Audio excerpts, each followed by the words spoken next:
Not good news for Quinshon Judkins. Things get worse for the running back, the soon maybe to be rookie running back in the NFL, maybe not. According to this report right here coming from Cleveland.com, Cleveland.com's Mary Kay Cabot wrote that the team is stressed to Judkins and his agent, Todd France, that Judkins must make his domestic incident the high priority over football.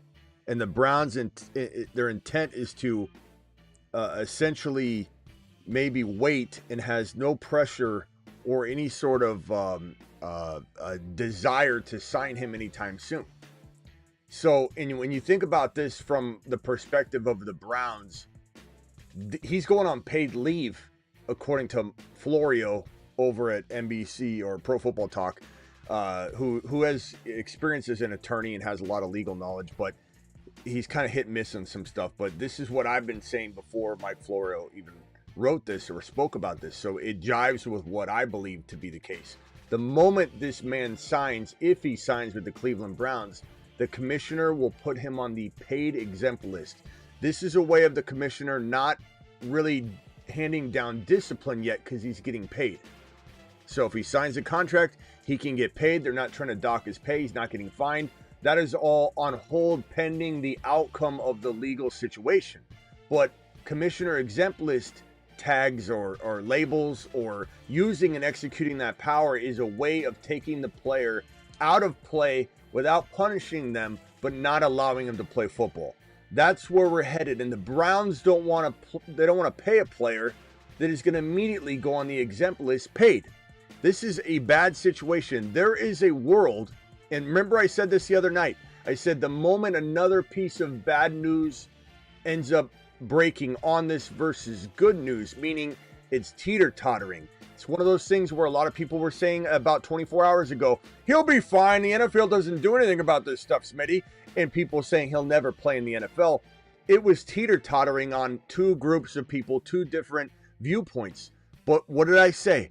The moment that one of these things ends up going the wrong direction, a piece of news breaks to pile on the other side and either even this thing out or potentially make things worse, is the moment I come in and tell you there's a 50-50 chance that he plays for the Browns in week one, let alone the rest of the season.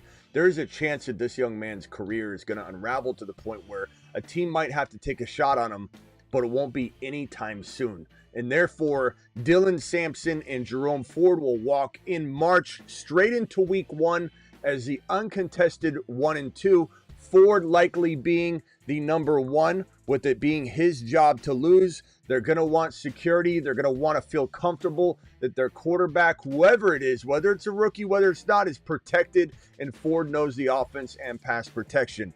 Or will Sampson get enough work in the PPR game that he starts to rise like a phoenix and takes over the starting role by midseason? This is the kind of territory we're entering right now.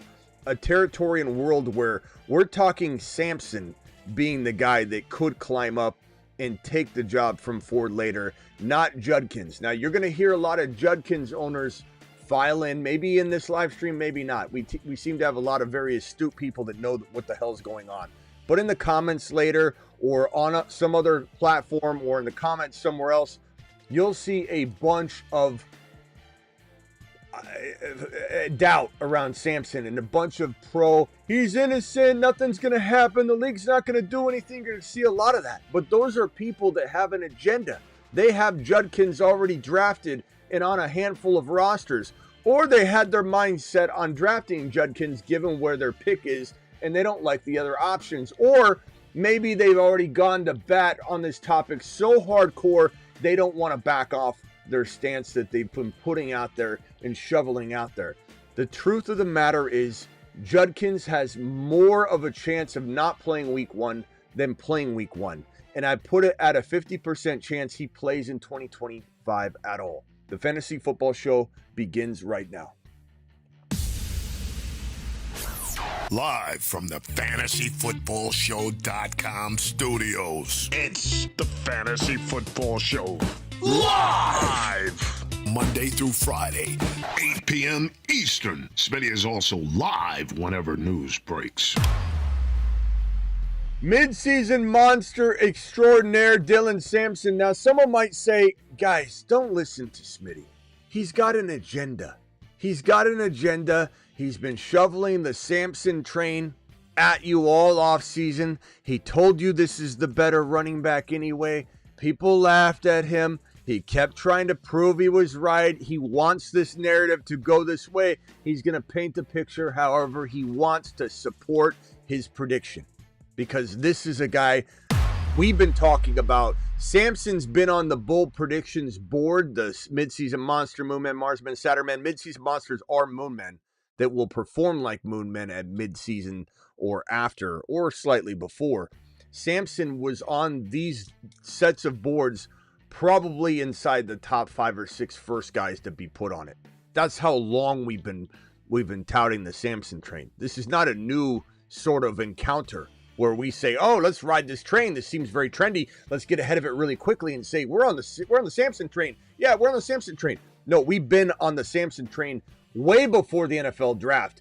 And this was kind of a disappointing landing spot to some degree because we expected him to maybe get a shot in Washington. Maybe he'd go somewhere where he could be the starter or have a very clear path and one running back ahead of him where he could become the starter. Maybe going to Minnesota and potentially having a nice foothold there for the future. Even though Mason's there, this is a pass-catching monster in Dylan Samson. We've been talking about this from the beginning. When Samson was drafted to Cleveland, your boy said, I understand what time it is. Quinshon Judkins has the advantage. He definitely does, but that doesn't make him the better player.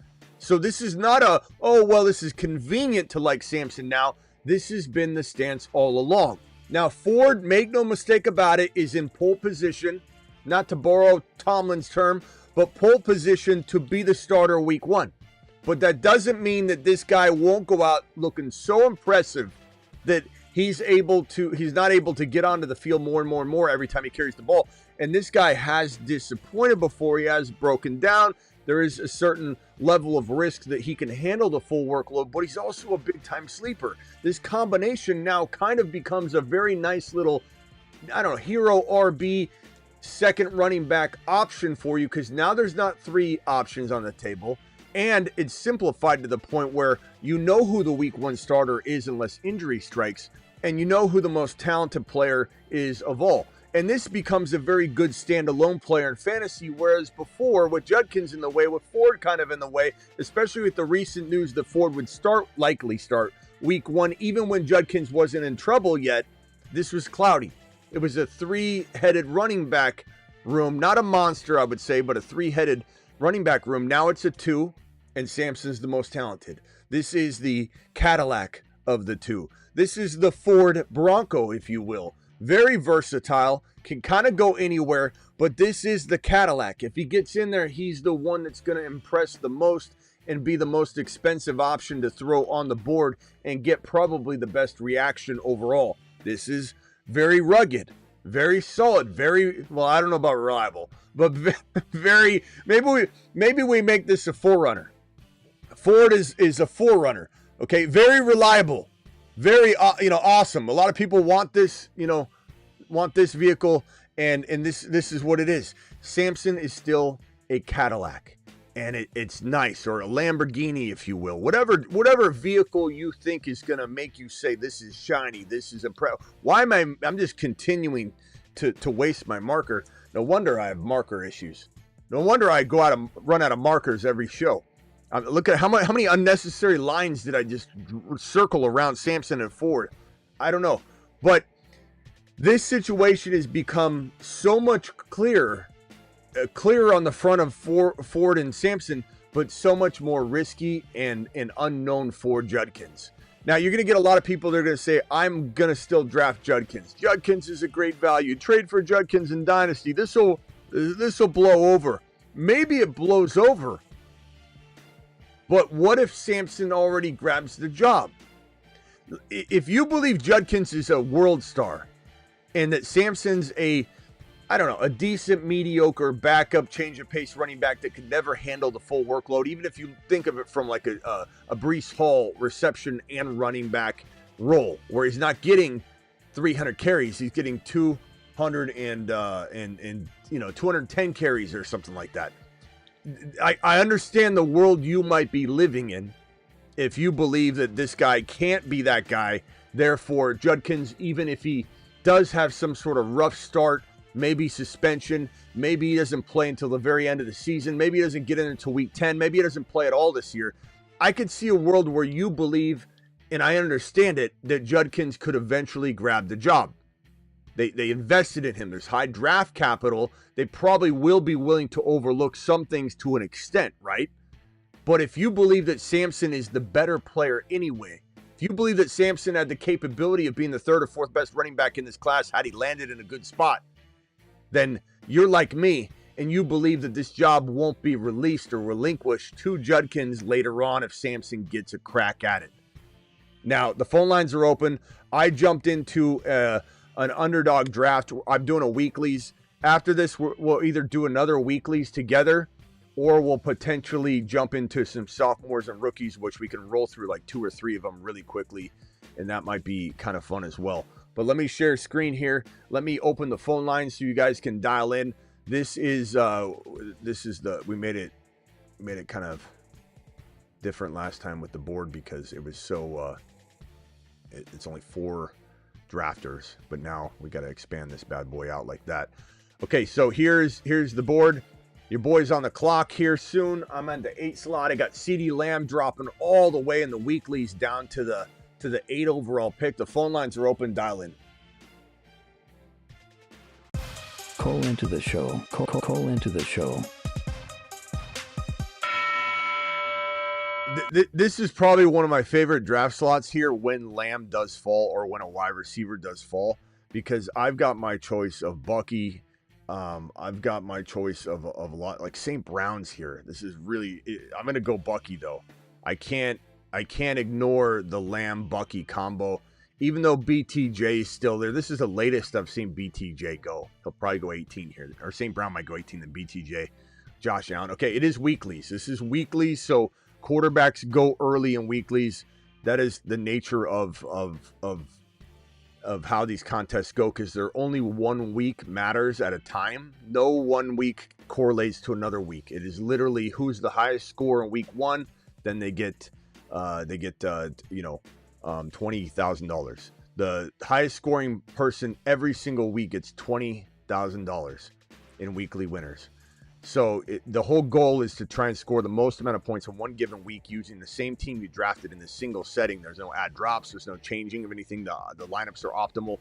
But you can literally draft a team that's suspended for the entire season up until week 17. So you have nobody that plays until week 17. But in week 17, you can win 20K. Let's say your player's playing week 1 and you have the highest scoring team, you can win 20K. But your players are suspended for the entirety of the season after week 1. You could still win 20K in week 1. You could have your players, you could have McCaffrey get injured from week 4 on, but come back in week 17. You still have weeks 1, 2, 3, and 17 to have McCaffrey try and help you win 20K. Everything's about one individual week with no relation to each other week. Think of it like 17 individual leagues with the one team you draft in this setting, in this sitting. And to jump into one of these, Underdog is the place we're doing it. Code Smitty gets it done. That'll match your first deposit 50% up to $1,000 by using code Smitty. The minimum's only $10 though. I just dropped the link in the live chat. The live chat is it's got it pinned. So just click the link that's in the live chat pinned, and then it'll insert code Smitty for you, and you'll be ready to rumble. But if you want to get into the next one, we'll do one more at least, or we'll do a couple of the sophomores and rookie drafts, which are going to go a lot quicker.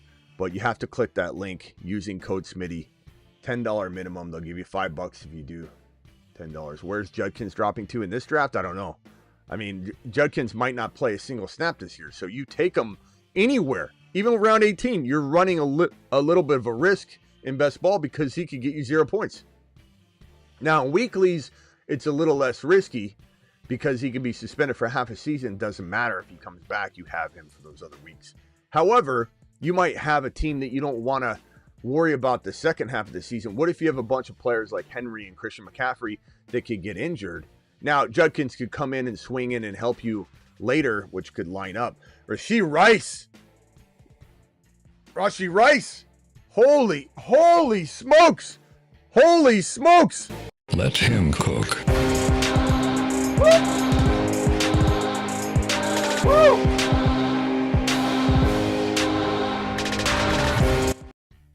How do we pull that off? How on earth do we pull that off? Lamb, Bucky, Rice? Holy. What are we doing back there? What are we doing back there?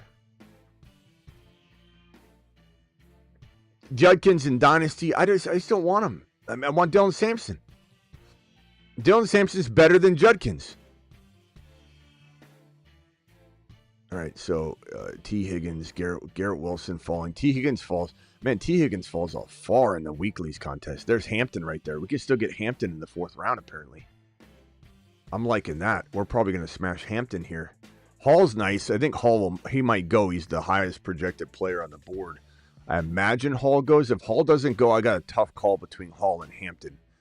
I might go Hampton, though, because it's weeklies. God, I love Breece Hall here, though. I do, but this is weeklies, and we can afford to wait on Hampton, and I think Hampton does play better than Breece Hall once he's getting all the work, and that might happen faster than we think because of Najee. And honestly, the reason I'm taking Hampton here is Hampton's ADP is going to climb, and I want to get as much of it in the 4th round as I can before it's gone. And if Hampton climbs, then Hall will get pushed down. Do you have any leagues? Thank you for the super chat, bro. Any leagues that you can get in this year?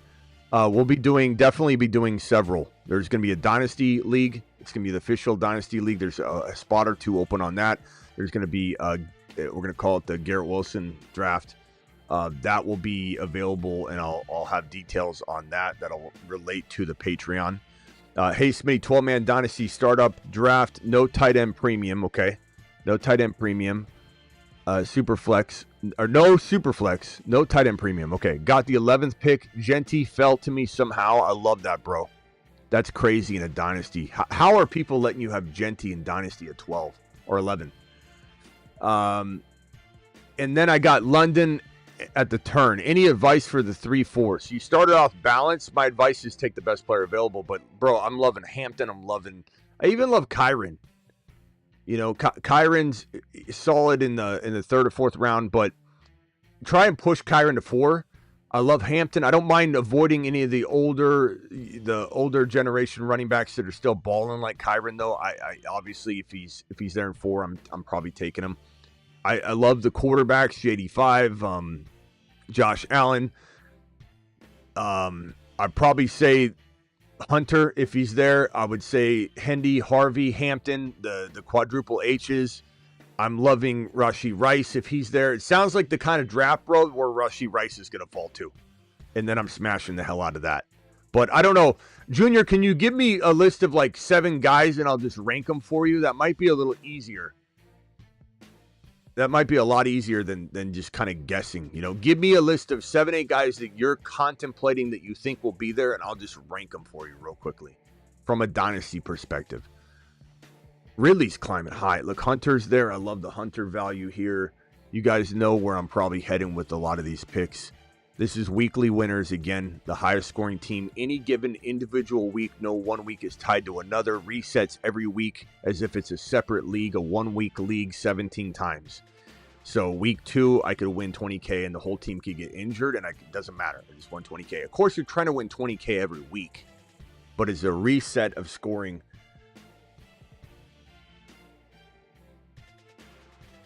Yeah, I mean, look, almost Microchip says he would draft Judkins. He likes him better now on underdog because he's cheaper, but there's going to be 2 lines of thinking. People that think he's going to skate by and people that don't.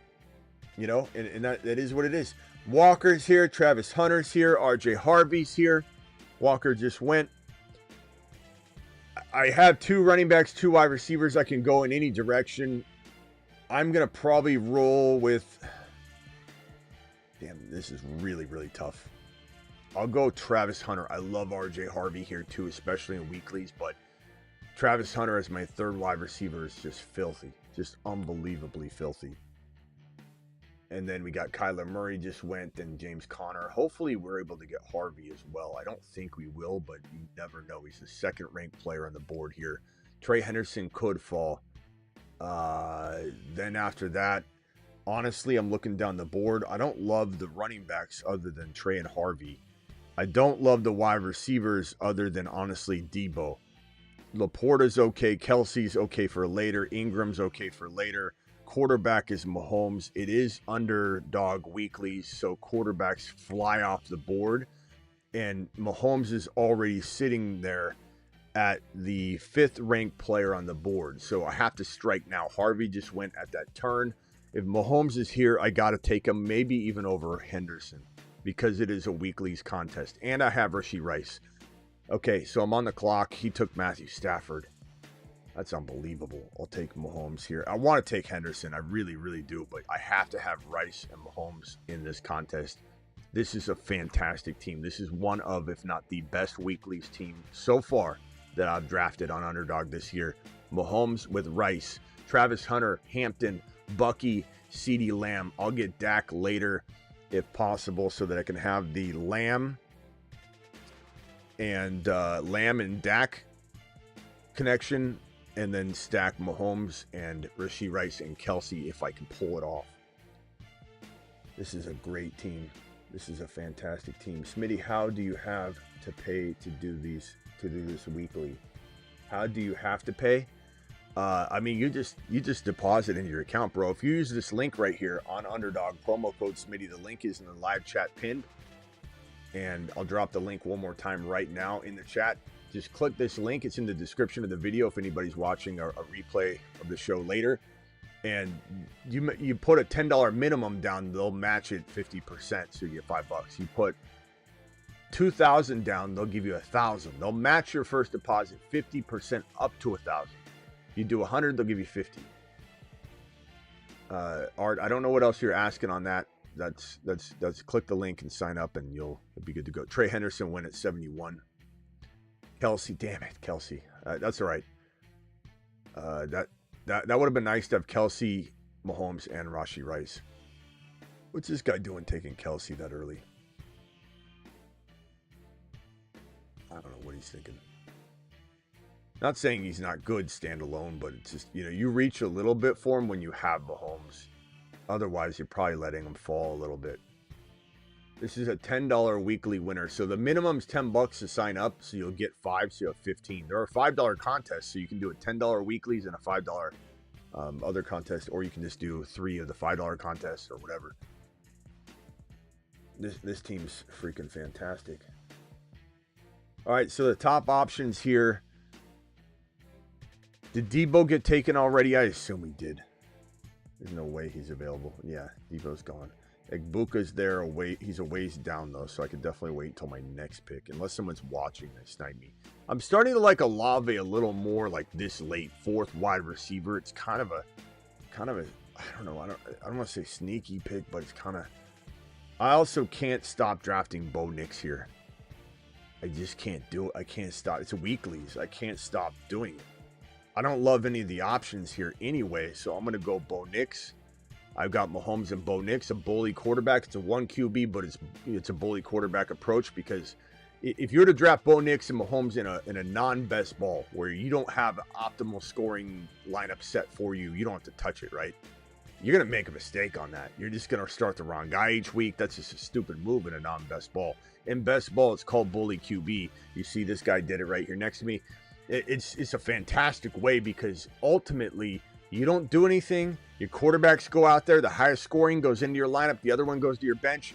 And if Mahomes scores, let's say 350, and Bo Nix scores 340, I'm probably scoring like 450 between the two of them, because optimally I'm going to get the pop week from whichever one pops off. Love this approach. Tight end, I'm probably looking right here at Evan Ingram to cuff to Bo Nix. So I'll have Evan Ingram cuff to Bo Nix. I'll have Patrick Mahomes cuff to Rice. Nice little stackage going on. And I don't really love anyone else around here. I do have Dak Prescott here, and I won't hesitate to take Dak at the next pick. I don't care what anybody says. I really don't. I'll find sleepers. The players on the board right now: Judkins, Jaden Reed, Tony Pollard, Justin Fields, Matthew Golden, Cooper Kupp, Jordan Mason. I love Ayuk. I like Mason. I could draft Mason. I want Mason, but I can forego all of those players to get me a Dak CeeDee Lamb stack on top of the Rice Mahomes stack, on top of the Ingram Bo Nix stack. That is some cross streaming on 3 dimensions. That is unbelievable, and I'm about it. If I can pull it off, I'm doing it. I just don't know if Dak will fall because he's the 8th or 7th ranked, you can see him right here, available player, and that's just not likely in weeklies with quarterbacks ripping off the board. But then again, quarterbacks are the one position that could potentially not end up going. This is a good squad. Look at this team right here. CeeDee Lamb, I'm in the 8 spot. CeeDee Lamb, Bucky, Rashee Rice, Amarian Hampton, Travis Hunter, Pat Mahomes, Bo Nix, Evan Ingram. Just stacking like a monster. There goes Quinshon Judkins off the board at 94. Phone lines are open. Call into the show. Call into the show.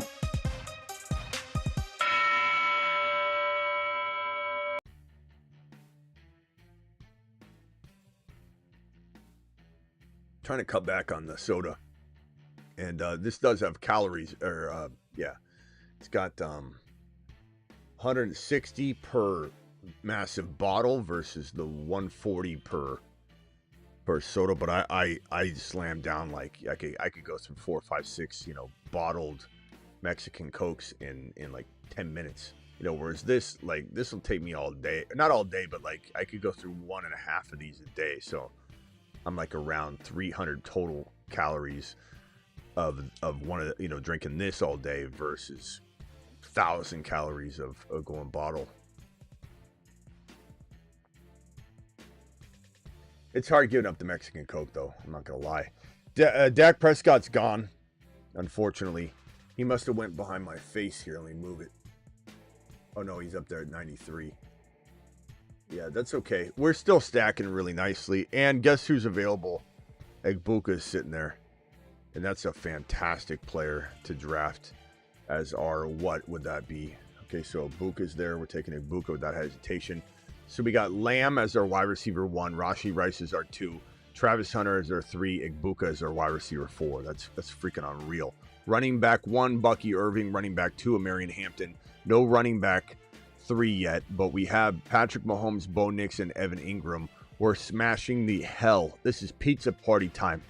Pizza party time. Pizza party time.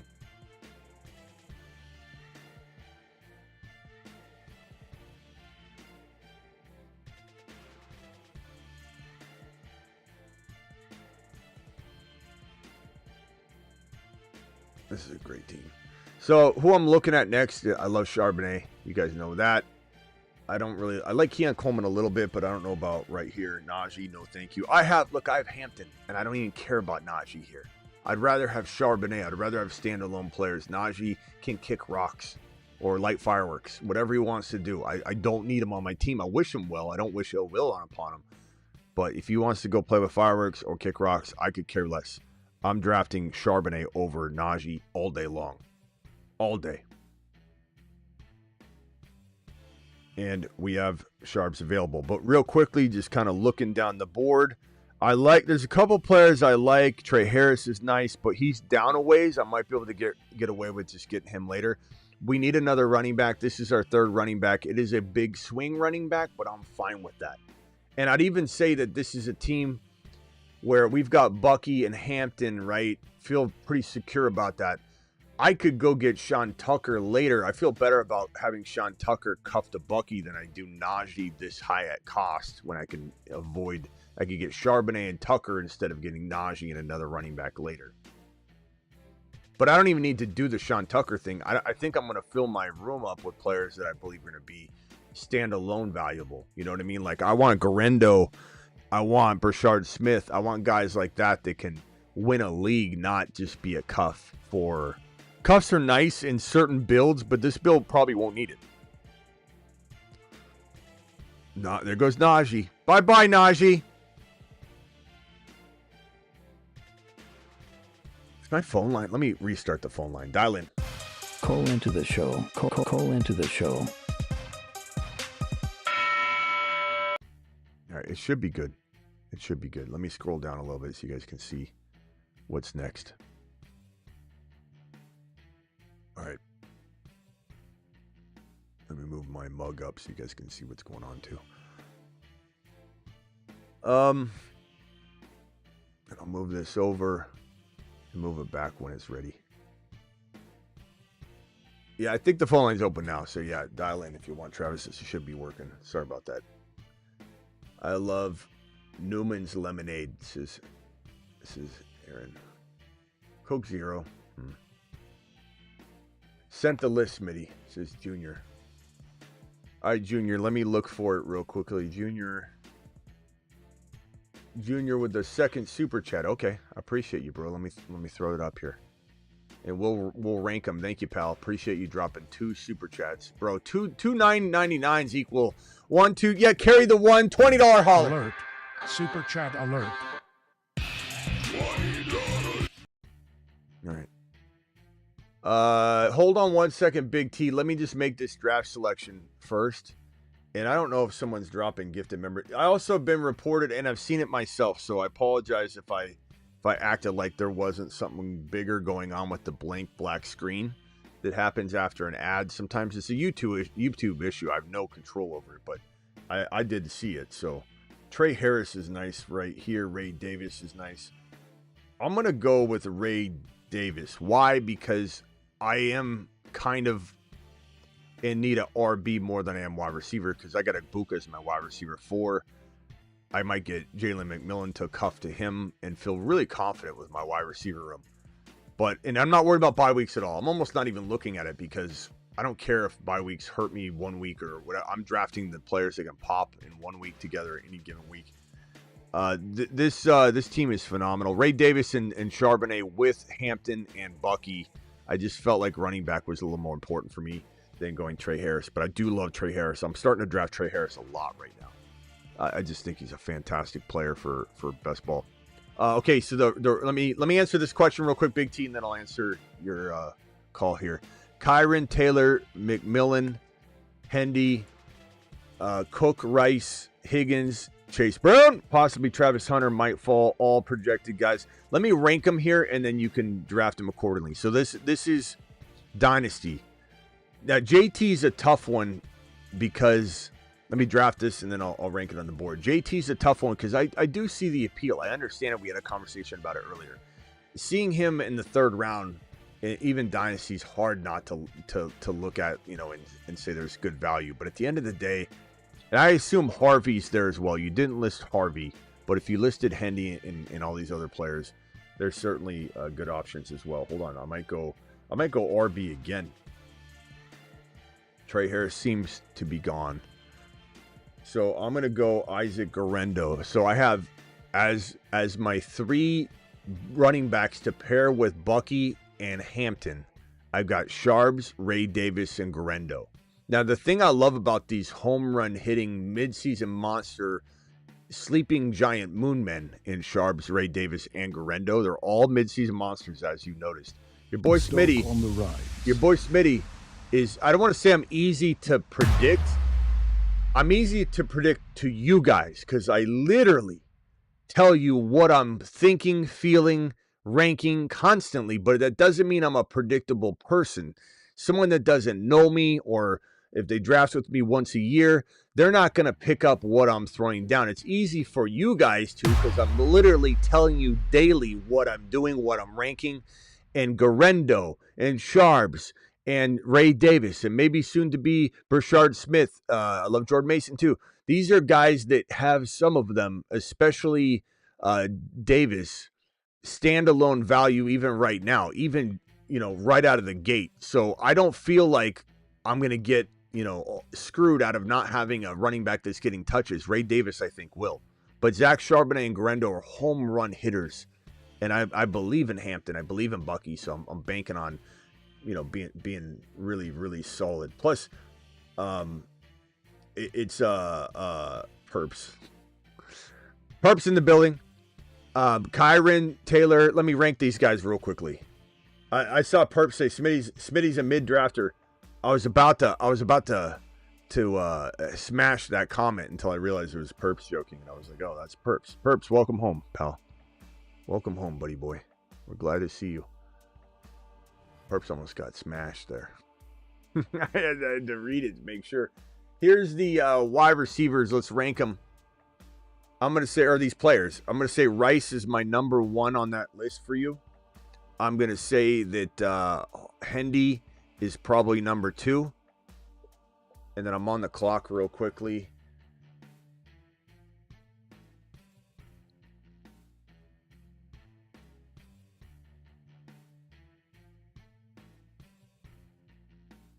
I'm going to time out, so I'm just going to grab Cam Ward. I was going to time out. I want another QB in weeklies. Okay, so back real quickly, and I'll swing back around and make my pick. Rice, Hendy, Chase Brown, and I could switch up Chase Brown and Hendy. I love both of them so much. I just think Hendy is so good. You know what? Let's put Chase Brown. He's safer. Chase Brown here. Hendy here. Harvey and Hunter. And honestly, Hunter could go to the number 3 spot, just depending on, the direction you want to take your team. But these are all kind of tied. This is, I don't want to say a tier break, but they're just a safer, group of player right here. Higgins, I mean, honestly, Cook, Higgins, JT, Tet McMillan. Kyron would probably be, even in Dynasty, right here. And I love Kyron, but he has a lot of miles. But I'm willing to overlook the miles, to a degree when you get to like this point, So this would be my ranking, my guy. I'd probably follow this pretty closely, even into the next round. Let's go Dylan Samson with this next pick and put our money where our mouth is. And Dylan Samson, thank you, Junior, for the $20 holler, my boy. The man, the myth, the legend. Let's scroll down a little bit here. I'm just gonna go right here, just so I don't have to keep scrolling.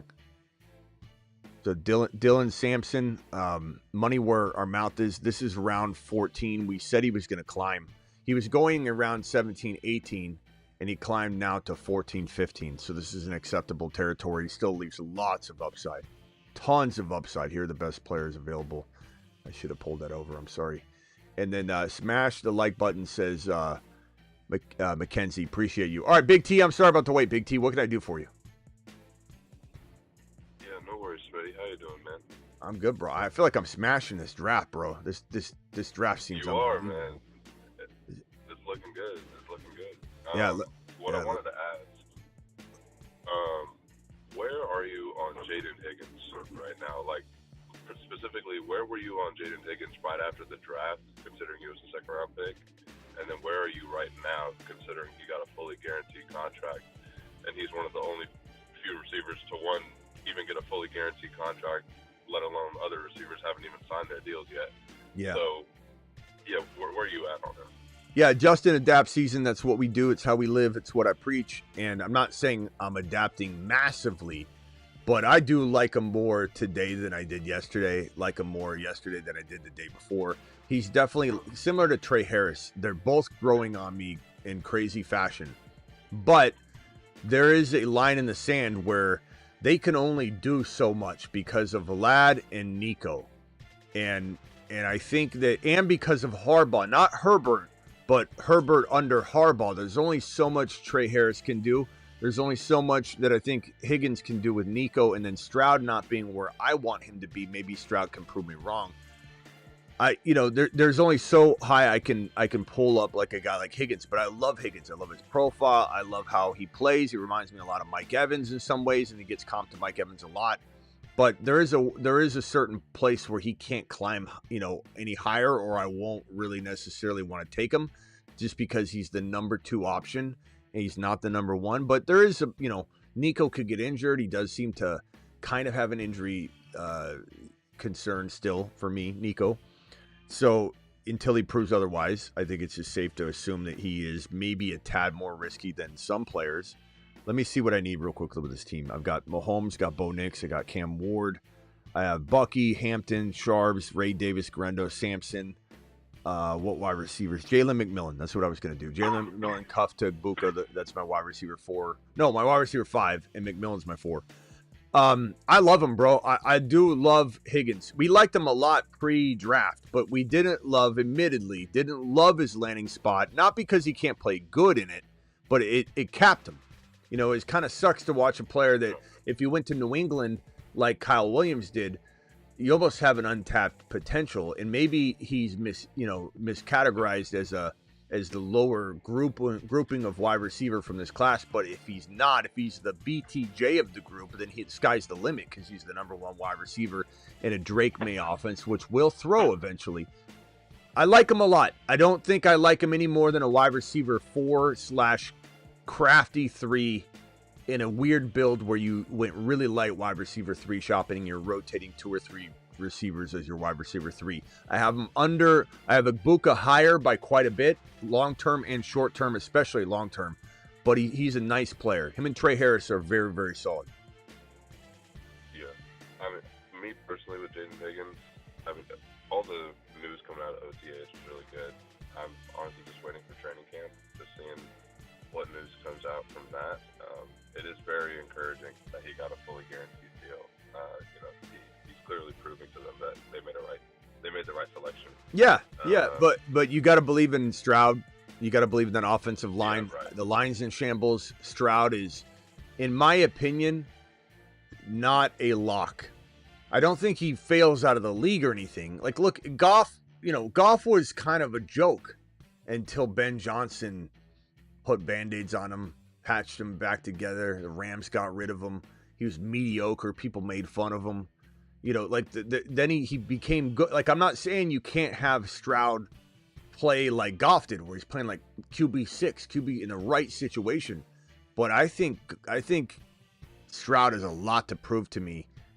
I just think, it's crazy how he tumbled. And it's not just a sophomore slump. There's a lot of other things that concern me. I was, even rewatching film on him. And the fact that he's talking about being a better leader this year, you should never have your quarterback say, I'm going to do a better job of being a leader. Like, there's just a lot of things that concern me. That offensive line being, very questionable right now with what he's coming into from that, a bad season and trying to, rebuild the confidence. I'm just a little bit concerned. But I love Higgins, bro. I do love Higgins. What? Yeah. I was just going to say, the thing about Stroud is, like, in his rookie season, he went over 40 passing attempts 3 times in his rookie season. And then sophomore season, he only went over 40 passing attempts once, and it was exactly 40. Like, his average passing attempts definitely went down from his rookie to sophomore season. And so that could be just a product of the offensive line just being cheeks. But we'll see. Hopefully they make some improvements on that line. He's good enough to hang in the league, Like, he's definitely going to hang in the league. I don't think he's a player that's going to, like, fail out of the league, but I do believe he's not, like, a lock of any kind to be an elite player on the levels we thought he was. Like, I remember that we were looking at some Dynasty rankings and doing some, community, the chat votes on the top 10 QBs. And I remember Stroud was going like 2 and 3 overall in pre-Dynasty rankings coming out of that season. It was wild how highly ranked he was. Just insane. I understand why. I mean, he looked really good. No one should blame themselves, for expecting the world from him. Can whoever's got the background noise, can you mute yourself and then figure out if you can get rid of that? There's a lot of talking or some sort of background noise. But this is something where, no one was wrong. No one got tricked. No one should have known better. It wasn't one of those situations. It was hard to predict. But one thing I get so tired of is the lazy take of, well, JD5 is now going to have a sophomore slump because Stroud did. Not everybody has sophomore slumps. JD5 is so far advanced on other quarterbacks, even in his preparation with his VR training that he does, where he literally, this guy is the epitome of everything you want in a quarterback, and he's already gotten there while he was a rookie. Like JD5 is going to take such a big step. I just kind of laugh at the idea reflecting back of Stroud giving Caleb Johnson advice, or Caleb Williams. I don't know why I call him Caleb Johnson. I keep doing that. Yeah. Caleb Williams. I remember walking up to Caleb Williams, giving Caleb Williams advice. And I remember Caleb Williams brushed it off, like, shut up. And we all laughed at Caleb. And I still, it's still funny that Caleb brushed it off because even Caleb didn't know that Stroud was going to struggle. But, man, is it funny reflecting back on that now, though. Because it's like, he's giving Caleb advice. Maybe Caleb should give him advice walking into this season. Here, let me tell you how to lose. And another thing about JD5 versus CJ Stroud, the JD5 has a better team around him. I mean, yeah. Yes and yes. The thing about it, though, is nobody thought so. I did. We did. We all talked about it on this channel, at least. The whole world said that the line was trash. The whole world says McLaurin's not an elite wide receiver. The whole world said that he was going to get crushed behind that line and be injured. So he has a better team, but part of that reason is because JD5 elevated all of it. He elevated the line. So, in fairness, the whole world outside of our community, at least for the most part, thought that the Washington Commanders were not a good surrounding supporting cast. Right. I mean, the cherry on top is Larry Tunsil going from the Texans to the Commanders, too. I mean, that's just... Yeah, Rain says I helped him with his... Remember, Smitty saved my high-stakes league going and getting JD5. Absolutely, bro. All right, Big T, mute yourself real quickly. I'll come back to you in a second. Let me go over to Travis and then over to the 970 caller after that. So go ahead, Travis. You're live. And real quickly, before I go to Travis, real quickly, let me share this team. Go ahead, Travis. No, go to the other guy, too. Okay. Let me go to is it Sean? Yes. What's up, Sean? What can I do for you, bro? Smitty, how you doing? I'm good, bro. Your show's awesome, first of all. Thank you. I'm pretty new to fantasy football, but I feel like I'm learning a lot from watching your show. Attaboy. I'm gonna crush my grandma league here. We're here to make sure that happens. I like it. So I watched the interview with Patrick Mahomes the other day. Can you speak up a little bit? We can barely hear you. Yeah. You hear me now? It's a little better, but you're still very, very faint. All right. It was an interview with Patrick Mahomes recently, and when he was asked about Rashee Rice, you could tell he felt bad from injuring him last season. So I think he's going to look for him even more just because how he got injured and stuff. Yep. And, yeah, it's going to be great, bro. Yeah, absolutely. A couple things. I was wondering if you ever look at it, like when you see a player going back to where they grew up, like Cooper Kupp going back to Washington State. Adams going back to Los Angeles where he grew up. I think that rejuvenates him a little bit. I mean, I don't know. I mean, it could. I don't think it's something that you can say is guaranteed to happen or have any relation to anything, to be honest. Yeah. Also, you ever look at Cup's got to be healthy. I can barely hear you, bro. Speak up a little bit more if you can. I don't think you changed anything last time we said that. Hold on one second. Yeah, bro, it's like night and day. What were you doing?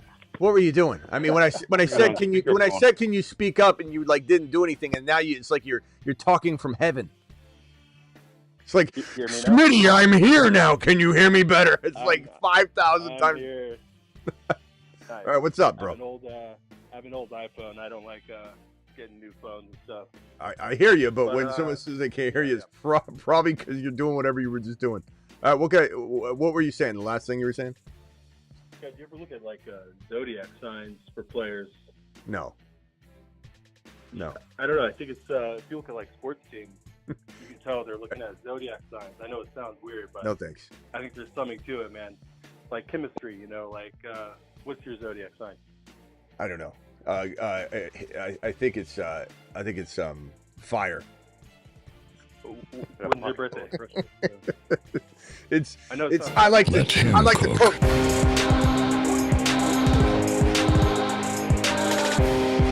I don't know, bro. My zodiac sign is smashing rookie running backs.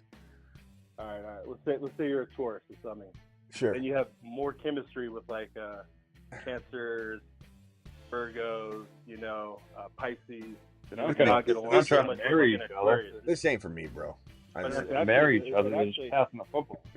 If you look at teams though, man, like let's say like the Lakers or something, like they're all Pisces, the Nuggets, Pisces, Cancer and Pisces on their team.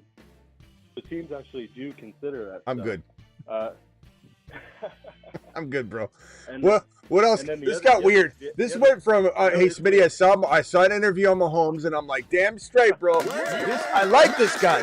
And then you said, Smitty, I love the show. That I'm like, this guy's on fire. And then all of a sudden you're like, do you think visiting your old hometown? And I thought that was a little weird. I'm like, visiting your own hometown. Does that? Hold on. I'm recapping what's happening. Yeah. Hold on. Go ahead. So visiting your hometown and how that could turn your career around. And I'm like, okay, that's a little weird, but I get what he's maybe trying to. And then now it's zodiacs, bro. It's like stars align. Dude. What about playing on a full moon? What if I had a tail? Dude, so on a full moon and stuff, you're probably gonna see more injuries and stuff. Seriously, man. I'm Werewolves, there's stuff to this, dude. There's stuff to this. What are we I'll doing give you back? an example, like Daniel Jones. His Daniel birthday is Jones, 27. bro. Anything about But Daniel Jones is gonna give you a bad. They drafted Tyler Warren. His birthday is May 24th, and then Anthony Richardson's is May 22nd. They're all Gemini. Bro. All three Anything. are Geminis. I could look up. Connection, Bro, I could look You up have a connection Danny with Dimes, and anything's gonna be bad. So like, you cannot tie anything to that. well, That's like, I think bro, Tyler Warren's Johnny gonna have a Manziel season sign. He's gonna have a season like Brock Bowers, I think. All right. Like, Well, he's gonna we look like him. Tyler Warren because he's gonna have such a good chemistry with him. With who? Daniel Jones and Tyler Warren. Daniel Jones doesn't have. Daniel Jones has good chemistry with the turf. That's it, Probably true, but bro. You can't worry about this stuff. This stuff is nonsense. But you can say the same thing to the Raiders. They have like a horrible quarterback. Okay, I'm good. Brock Bowers got a lot of play though. I'm good. What else can I do for? Let's, bro. I don't want to hang up on you. You seem like a good guy. You love the show. I want to keep this. I got a good one for you. Ready for this? No. All right. Is this Gump? Is this Ron's mom? This is Ron's mom. Go, bro. Last one, and then I'm hanging up if you keep talking about it. The other thing is fluoride in drinking water. You're talking about the stuff you drink and stuff, sodas or whatever. It's crazy what happens to you when you stop drinking Chinese industrial waste fluoride, which is in all the drinking water and stuff. Like your third eye. He's right about that. My third eye? Is like your pineal gland will see things. You'll draft better, even though you draft like a badass already. But you'll see things 10 times, 100 times clearer, dude. Bro, explain to me how one of my teams I drafted, the $1,500 winner last year, I drafted with 2 hours of sleep with nothing but monsters and a 44-ounce soda. Explain that. Because you got a gift to begin with, but you can enhance it by getting rid of the Chinese industrial waste fluoride. Don't drink the tap water. All right. Okay. Enough. Let's talk football, bro. Enough of this. I'm done with it. It's like talking to Gump. I'm about ready. I'm about ready to. Tap water. All right. Hey, enough, bro. Okay. Move on.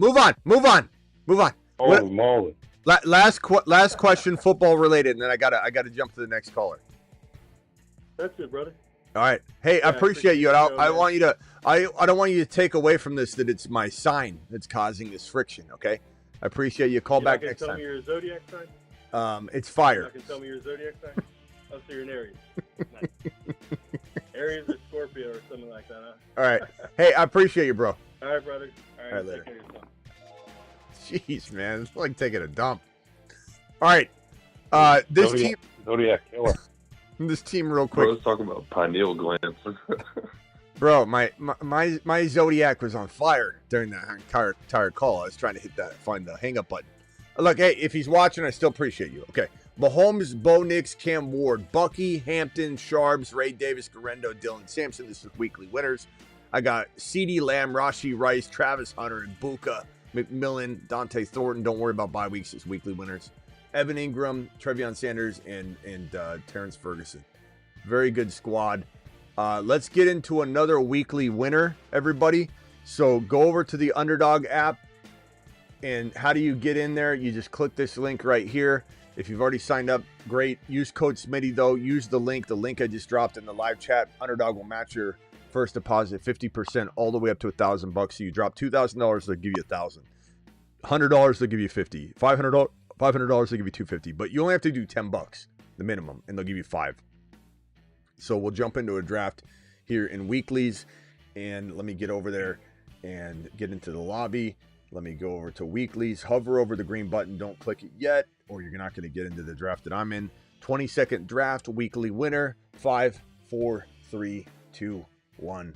Smash it like a Zodiac. Do it live. Do it live. This stuff's crazy, man.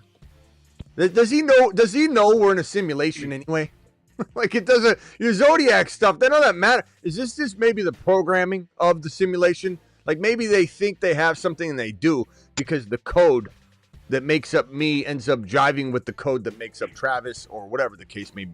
Ron and I are conflicting signs, probably, right? Okay. This is crazy, man. All right, one more to start, and then let me go back over to Travis real quick. Travis, you're live. Hey, what was that guy's name? I couldn't remember. Damn it, I forget. I'm trying to get him to say his name in the chat. I think hopefully we didn't scare him away. No. Like, I think he's good. He seems like the kind of guy that has thick skin, though, because I don't think he even heard us. He just kept going and going and going.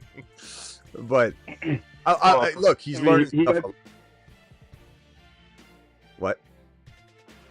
No, I was just saying he might be onto something with the water, but I don't know how it relates to fans.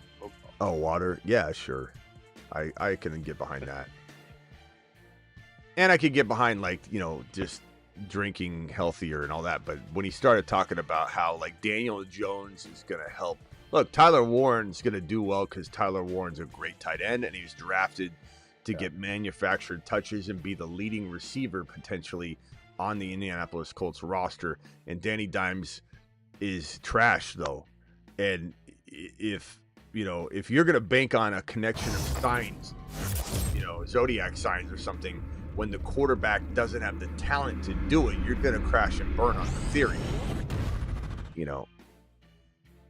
I don't know. Sim Valley says, Denny to the moon, come back, you monster.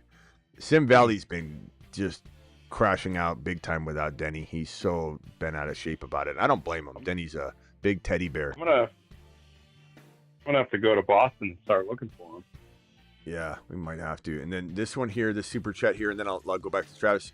Any chance Scary Terry actually gets traded? Reports are Patriots are willing to go all in on him. There's a world where this happens, because I mean, they're obviously at a standstill, but usually, he says he wants to be there. So usually when there's a trade, there's not only a standstill or a disagreement about the contract, but you also have the player not wanting to be there and he's soured, and then it's just becomes a how do we fix this locker room situation. And let me just see, what do I do here? Neighbors. I'll go neighbors here. So, I mean, there's definitely a chance, but I think until he says something like, that makes us feel like he doesn't want to be there, then it's hard to imagine a trade. Because I always tell people, to have a trade go down, you need two components. You need to be a rift between player and team, and player and fan base. There's got to be a rift, almost unrepairable rift, or a big divide. and contract can do it. And then you need to have an offer you can't refuse. You know, when we're talking about a big name player, the Commanders have a lot to lose by trading McLaurin. They trade McLaurin, they don't have the same team, and they're in it to win it this year. The Commanders could go to the Super Bowl easily. If anybody thinks the Commanders can't go to the Super Bowl, you're letting your fandom for your team take hold of you, and you're not being honest with yourself. And so if they trade Terry McLaurin, they don't really have that team. You know, I don't think. Hold on a second, I gotta make a selection here. I don't draft a lot of. I'm gonna get Amon-Ra. I don't draft a lot of Amon-Ra. I'll take Amon-Ra here. Okay, go ahead. Travis, what else you got? Travis, speak to this. You know, because you're a New England fan, and you know there is some buzz to this. Do you think the Patriots are serious, or is this report total BS from Mickey Mouse fan pages that pretend they're news sources? No, I think they're serious because even after they signed Diggs, there was still talk of them, you know, trying to get like a DK or trying to acquire another elite type receiver for Drake May. So I think they'd be willing. I don't know what all in means. I mean, it'd be risky to give up a first round pick, I guess, but if they think they're not giving up and be just middle of the pack. They're not giving up a first round pick. That's for sure. This guy's a dinosaur. Yeah, that's true. Oh, that's right. I always forget how old. You forget how old he is. He's a dinosaur. He's 30. You know? Yeah, because I guess he just played so many years without a QB. It's like you just kind of forget about it. But, yeah. Yeah. So I guess it wouldn't cost that much. My thing though is, and I mean, obviously it has to be that you can't make a deal at all, and like you said, it starts to leak in the locker room or something like that, because you don't want to take him away from the offense, right? I mean, that's such a big piece to take away. I mean, what do you do? I mean, how do you repair that? Debo, everything. You know, it's kind of like saying, you know, hey, we're going to get rid of him so we don't lose him for nothing. We don't think we should sign him to a long-term deal. But, you know, we believe that we're better off getting rid of him and not having them than overpaying him. There's definitely a happy medium, but this team is not better without him. Even if you get something, you'd rather lose him for nothing and have him for one more year, let's say, right? Than, you know. Yeah, I mean, because obviously we're confident in JD5 no matter what, but if you take him out of that offense, it changes what Debo can do in the offense. It changes everything. Mm-hmm. Not having that, you know, he was great last year. Yeah. Even if you came to me and said, and let's say I'm Adam Peters, Washington Commanders, and you said, hey, he's got one more year left, and I've got the Ray's Book Sports Almanac, I've got the DeLorean standing by, I've already checked it out, and I'll even show you. And you get in the DeLorean, you head to the future, you find out that McLaurin plays 1 year, and then he craps the bed. He is still worth overpaying on a 2-year deal. It's the only way he signs it, let's say. Overpaying on a 2-year deal to have a chance to win the Super Bowl this year and having him crap the bed the next year. You have to take. And the deal that they do with a 30-year-old will most certainly at most be a commitment of 2 years ultimately. Even if it's a 3-year deal, it's going to be a dummy contract in that sense. It's not going to actually, the 30-year won't mean anything. There's just no way. Let's see, 4th round. Yeah, it makes sense to overpay a little, even because, like you said, only 2 years doesn't make or break a team with the cap. You know, you can move that money around. This weekly's team, I have to go against reaching and the logic of reaching with this crew because everybody's just sniping everyone left and right. So I went ahead with a little bit different team. I don't think I've ever drafted anything remotely close to this. Malik Neighbors, Amon-Ra St. Brown, Breece Hall, Kenneth Walker. I like that. It's different. Especially weeklies, you know, Walker, a little more security there. I love Walker and weeklies. So, love him as much in non-weekly. If we look at the other side of this, if say the Patriots did get McLaurin, how much does that boost Drake May for you? Quite a bit. If Drake May got Terry McLaurin, I would probably say that he's as you have him up with Penix and those guys. Yeah. Ahead of Purdy, ahead of Goff, ahead of obviously ahead of Caleb. Probably all those guys. I mean, he'd probably have to be right there with Dak and Penix and Kyler, but maybe at the bottom though, still. But right there. Right. Yeah, I mean, still got to prove something. But you give him that weapon, and then Diggs is the number 2, and you're not worrying about his knee as much. It just opens so much more up. I wonder what the cost would be for it. Could Lauren, be if it would be like a second. It could be a second just because of the impact he could have, but there's no way it's a first. Send back wide receiver or something. Yeah, and I wouldn't be surprised if there's a lot less than that too. It's hard to say. But I know a lot of times it's like a 4th or a 5th. You know?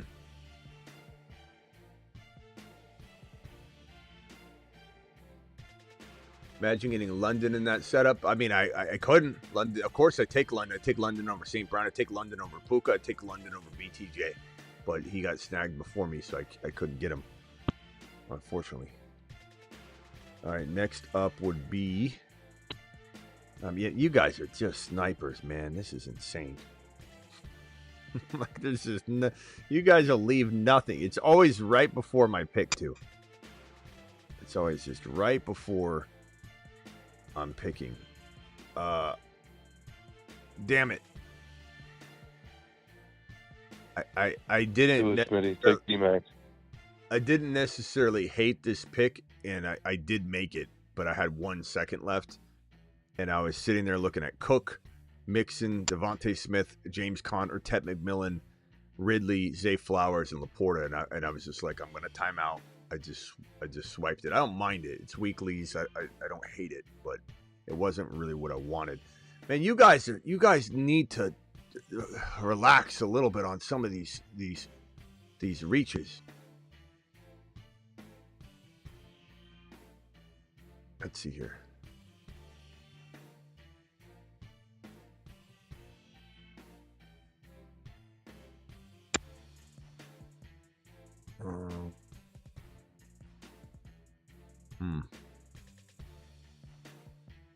Well, I mean, he's a second-ranked quarterback here.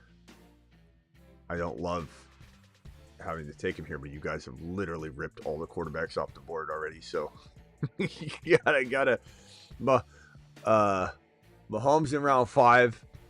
Burrow fell a little later than I thought in this draft. Almost made it to the end of the. Yeah. Teams what's technical? No, go ahead. Sorry. I was just saying, Bo Nix, Sam Laporta, Kenneth Walker, Breece Hall, Amon-Ra, and Neighbors. Pretty solid. I like that.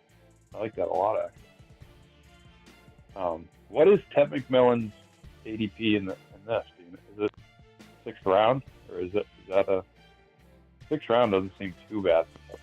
And you got to remember, this is hard. He is lower because people feel like it's going to take him a while to potentially get going. And for some reason, in weeklies, people don't like waiting.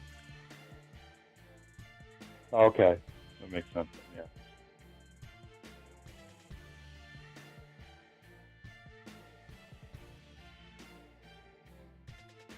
Keep an eye on your coffee. Smitty, I wanted to ask you that trade you sent me. The trade what? That trade you sent in the Patreon. The trade that you sent in the Patreon of Olave for a 2028 first. I thought that was a good topic.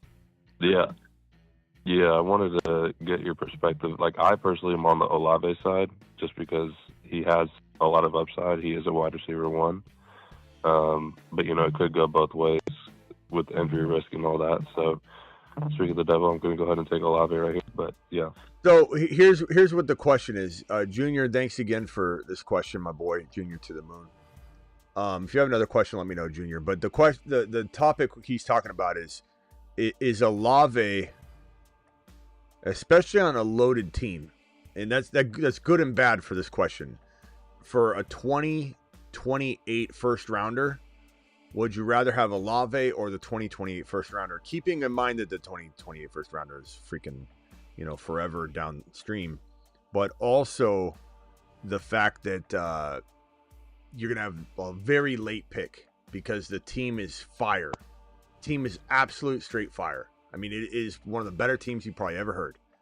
And on top of that means I also can't really use Olave. I have Debo on the bench, Olave on the bench, Jonnu Smith on the bench. Like, there's pretty decent bench. The bench isn't as strong as the lineup, but if you didn't even have necessarily a starting opening, would you rather have the 1.11 or 1.12, which is likely going to be this pick, or would you rather take a shot on Olave in hopes that he becomes, what we all wanted him to become and what he was capable of becoming, but unfortunately, injuries have made us doubt it and also haven't seen it. Like, what do you guys think of that? Would you rather have Olave or would you rather have the 2028 first round pick? Assuming the league stays together, but you're gonna have the last pick or the second to last pick or something like that. Go ahead. My thought process. Yeah, go ahead, Trev. I was just gonna say I'd shop the 2028 first rounder around for something better, but if I couldn't get anything better, I'd take that. I mean, he still has wide receiver one talent, like we talk about, like you said. Yeah.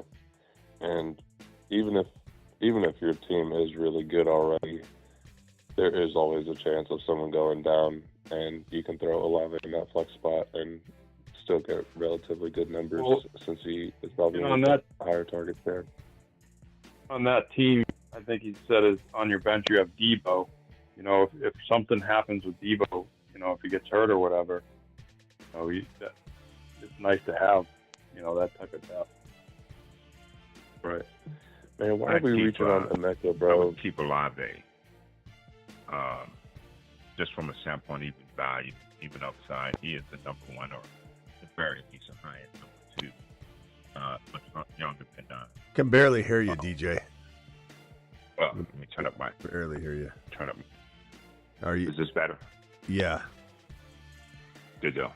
So I would keep Olave, just considering, his production. Certainly there's a health concern. 2028 is pretty far out. I think you could still get trade value between now and then with Olave more than what you could in terms of trying to move a 2028 one. And I think you guys were talking about in terms of the Commanders team as a whole on offense versus Houston. Well, I mean, that's just a testament, in my opinion, to JD5. Under no circumstances can you lose McLaurin and think that you're going to, get to the promised land. And Slowick was a scapegoat. I mean, Stroud losing him, certainly hurt. And the Commanders' coaching staff is much better. But Houston, I think, has more talent, even with Higgins, even with the young man that went down last year. I'm sorry, I can't remember his name.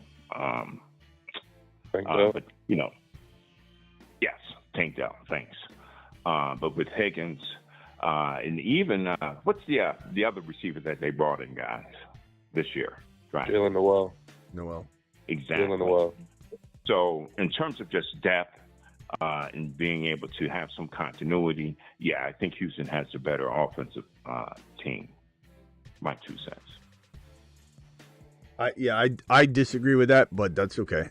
I think Houston's in shambles on the offensive line. Mixon's about to age out, but there's still a lot of talent there, individual talent. I just don't think it's going to all come together. But hey, man, the Texans could surprise. But as for the Olave question, what did the chat say overwhelmingly? Travis, did you get a chance to look?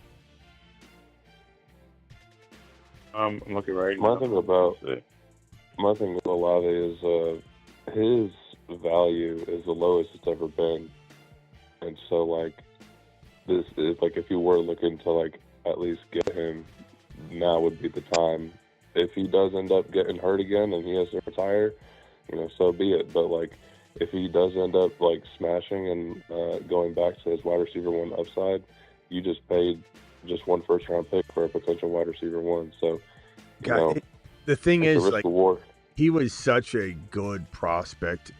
He still is, but the problem is, one, I can't stand Shook. I can't stand his quarterback situation. I like his coaching situation, but I can't stand his quarterback situation. It's probably the worst in the league. But I would say that doesn't always bode badly for a wide receiver, because if they're down and throwing the ball, he's going to get a lot of third and fourth quarter throws. But like one hit away, I mean, we haven't really like stressed that. That's the problem. He's one hit away from his career being over. His career, not just missing some time, his career is over if he gets hit another time in the head, and he's like, I mean, he's going to start questioning whether he should play. But then again, it's like Brandon Cooks had just as many concussions, if not maybe even more. Yeah. And he hasn't suffered a concussion that we know of, at least. Maybe he doesn't report them, but since his last one, but he was getting them like clockwork. So I don't know. It's hard to say. And hold on real quickly. Let me go over to the concussion. Let's hang tight real quick, guys. A concussion is a type of traumatic brain injury, TBI, caused by a blow, bump, or jolt to the head or body that causes the brain to move rapidly back and forth within the skull. This sudden movement can disrupt normal brain function, leading to a variety of physical, cognitive, and emotional symptoms. Grades range from 1 to 3, 3 being most severe. Antonio Brown's 2016 concussion, delivered by Vontaze Burfict, was a grade 3 and thought to be one of the worst concussions in NFL history. It's crazy because he's had 4 NFL concussions. Who knows how many he's had in his entire career, but 4 reported NFL concussions. One more hit and it's danger time. I don't know. It's tough. It's a tough call. It's a good point. You wonder if it's kind of a symptom of the off season. It's been so long since the season ended. You almost kind of forget to a point, and it doesn't seem as bad. But you're right. One hit, you could be done. A part of me wonders how much, Derek Carr throwing those hospital balls played a factor into it. Shook might throw the hospital ball. Shook might throw the best hospital. We'll see, right? Here, you haven't seen nothing yet. Watch this spiral of this hospital ball. I send this thing straight up in the air. It won't come back down. Yeah, I'll be looking up for it. I mean, you ever seen Shook play? Maybe. Have you seen that play of Shook where he literally has the ball, and he throws it up like this? I'm not even joking. He underhand throws as high as he can in the air. He is such a bad quarterback. But maybe Olave starts taking the Tyler Lockett route. I'm wondering if Olave will take the Tyler Lockett route and just start protecting his body. Just lay down the second. Yeah, exactly, man. He can still produce at a high level, but maybe the yak won't be there anymore for real. But he's already a deep target regardless, so maybe he just falls to the ground. So chat, vote, type in first rounder, 2028. Actually, I'm sorry. Type in 1.12 or Olave, because I want it to be very clear. You're probably getting the 1.12. And if anybody needs to understand what my team looks like, because you might not trust me and say, well, Smitty, you say this is the 1.12, but can we believe you? Sure, I get it. Let me read off my team real quickly. It's this is Dynasty. Mahomes. This is a 12-man. It's a follower league that we created many years ago. Kyron, Bucky, JJ, Garrett Wilson, Kittle, and Harvey. And then I have Debo on the bench. I have Jonnu Smith on the bench. And then I would have Olave on the bench. Well, among other players like Keaton Mitchell, like I got some guys that I like. It's not like I have nobody on the bench, but my lineup is fire. Like this team is, and then I believe I have all of the cuffs for Kyron in this one. Let me see. Yes, I have all the cuffs for Kyron. I've got Thornton. I've got Debo. I got Jalen McMillan. I got Tank Bigsby. I have Matthew Stafford. Like I have a pretty solid backup, crew. So. Knowing that I am probably looking at a very late first rounder. So chat, vote in the chat, Olave or 28 first rounder. 2028 first rounder. Good. 3 Olave so far. You're 4. Yeah, I think with your team's context that I would do it. I said it, especially I might try to shop that pick around for something better. But I think I changed my mind, man. Yeah, I think I would get that pick. No, squad. No, no, DJ. I'm trading the pick away for Olave because my team's so bad. Oh. I mean, so good that my pick's going to be very bad. I'm going to have the 1.12. No, I keep the pick. You keep the 1.12 over Olave? Yeah. And the reason being is why? Because it's Dynasty and you build and you have a fire squad. That 1-2 from a standpoint, in my opinion, of continuity and keeping, I think you'd be better served with that, man. I don't know. If it was a 26 or a 27 first rounder, I might be a little more hesitant. But 2028 is so far away. Like. You're going to move on from Kittle at that point, from Debo at that point, probably from Kyron at that point. Like, you're all in now. So, Chris Olave is only 25. Right. So, I mean, you're trading for him with the hope that he doesn't get hurt.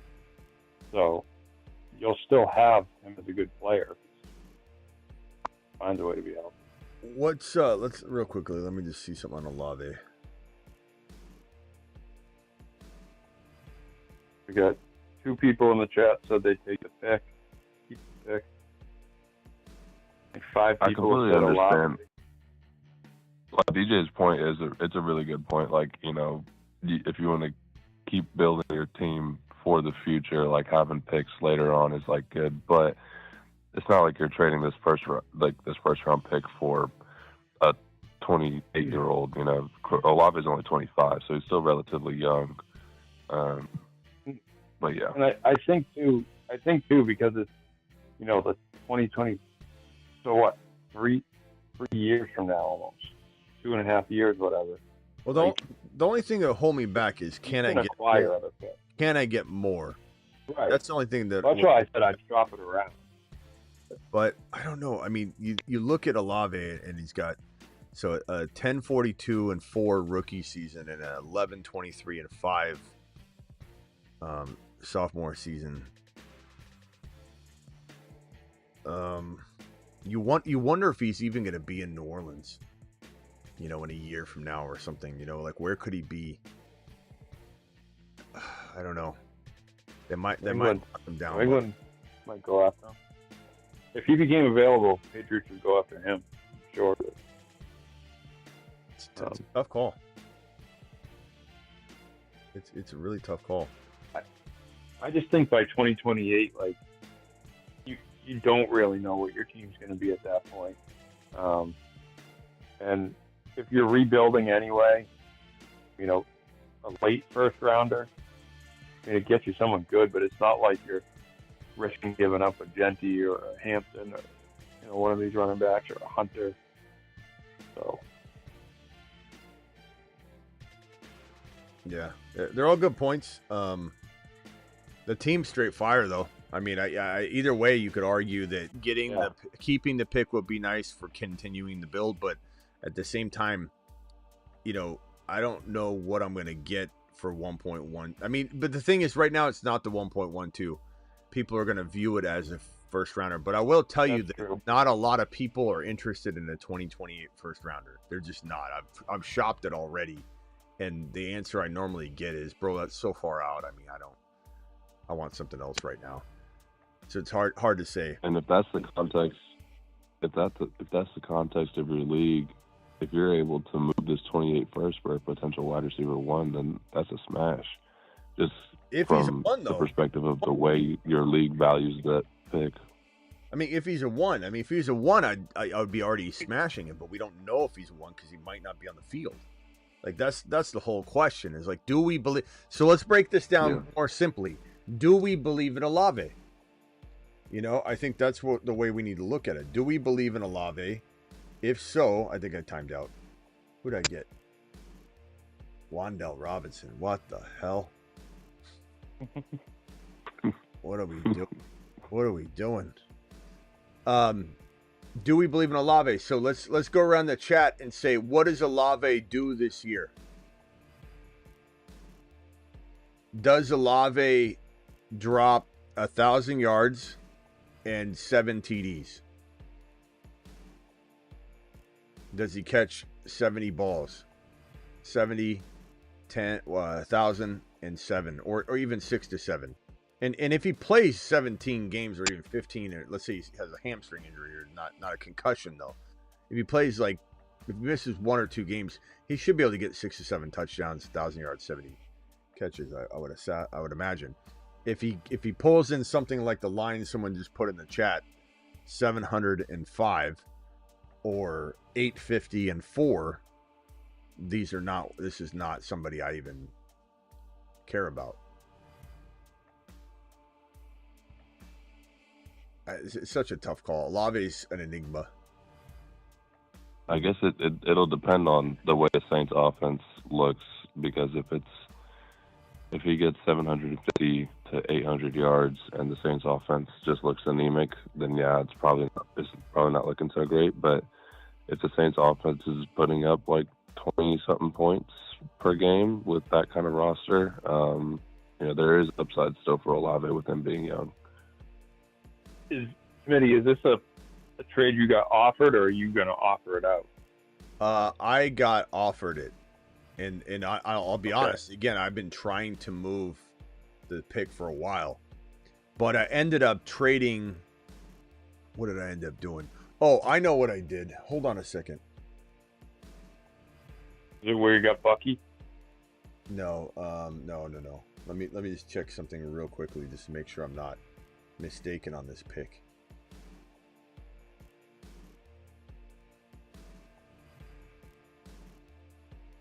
Yeah, it's mine. Okay.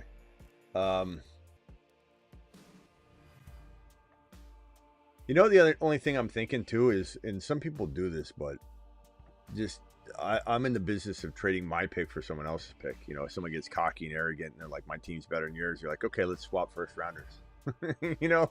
I'm tempted to try and do that with somebody, but I'm telling you, no one's wanting to move 28 picks. I've tried.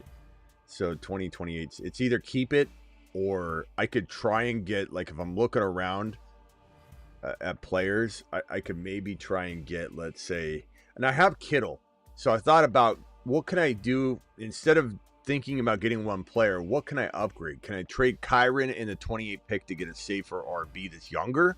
Can I trade potentially Kittle in the 28,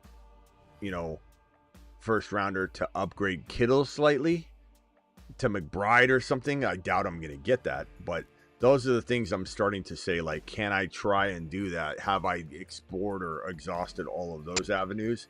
Because that's probably what the advice I'd give somebody else is, stop trying to trade it 1 for 1.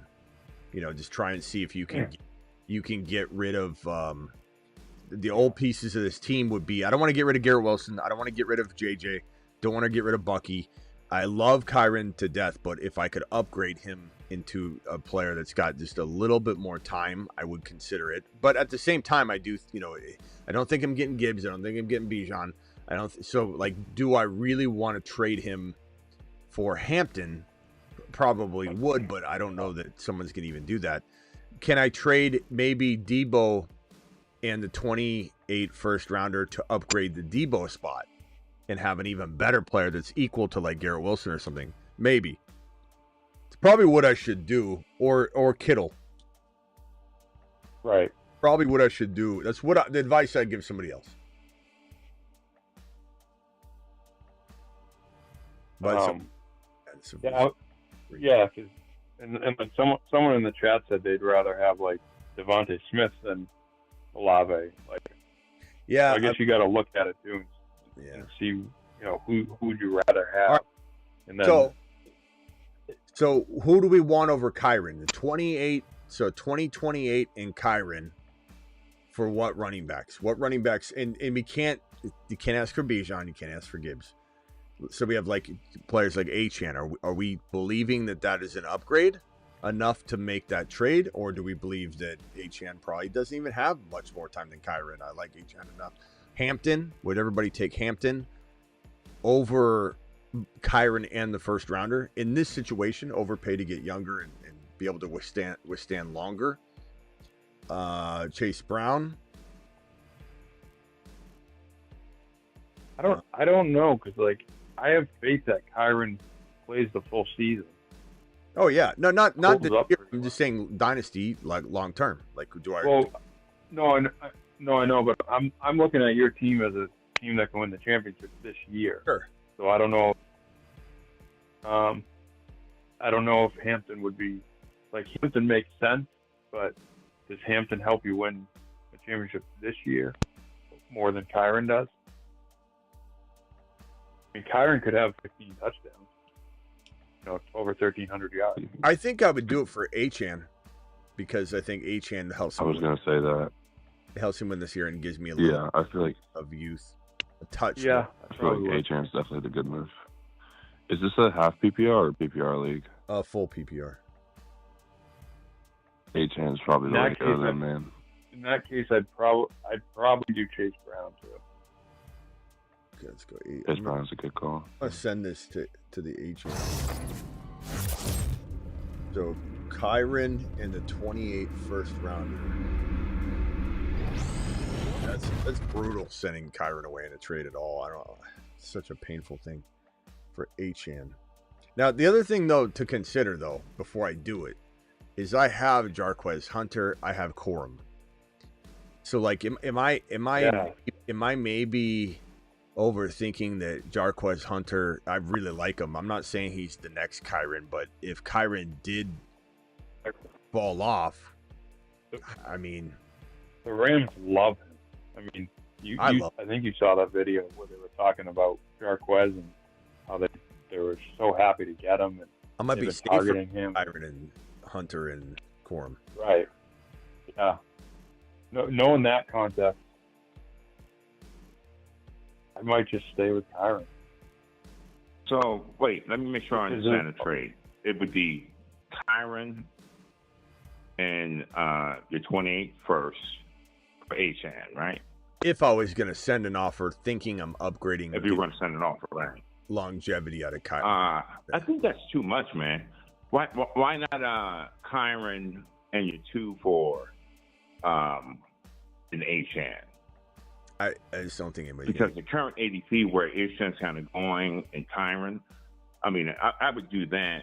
Bro, you can't not give up something. Achane's ADP isn't near the first round. Kyron's going in 3-4 in a redraft. So you imagine where Kyron's going in a dynasty, probably 4-5. Talking about the 4th or 5th value for Kyron, and Achane's a top 15 overall player. No one's going to give you Achane for Kyron and the backups unless given a first rounder. I mean, I'm sure people in his league are going to be very off on Kyron, or like more off on Kyron than they would Achane because of the recent running back picks, just from like a psychology standpoint. But here's the thing, though. The truth of the story, though, DJ, you're not wrong in, I think, the reality of the situation. I believe Kyron should be ranked in the second round in redraft, right below Achane, if not right next to him. In Dynasty, I do have Kyron slightly below Achane, but not in the 4th or 5th round. But the perception of this, the reality, the value, the fair market value, Kyron is worth a lot less than Achane in Dynasty, whether we believe it to be the truth or not. I think, you know what, I'm just going to let this team sit. Maybe I'll do the Olave trade, maybe I won't. I like the idea. The 2028 first rounder doesn't really...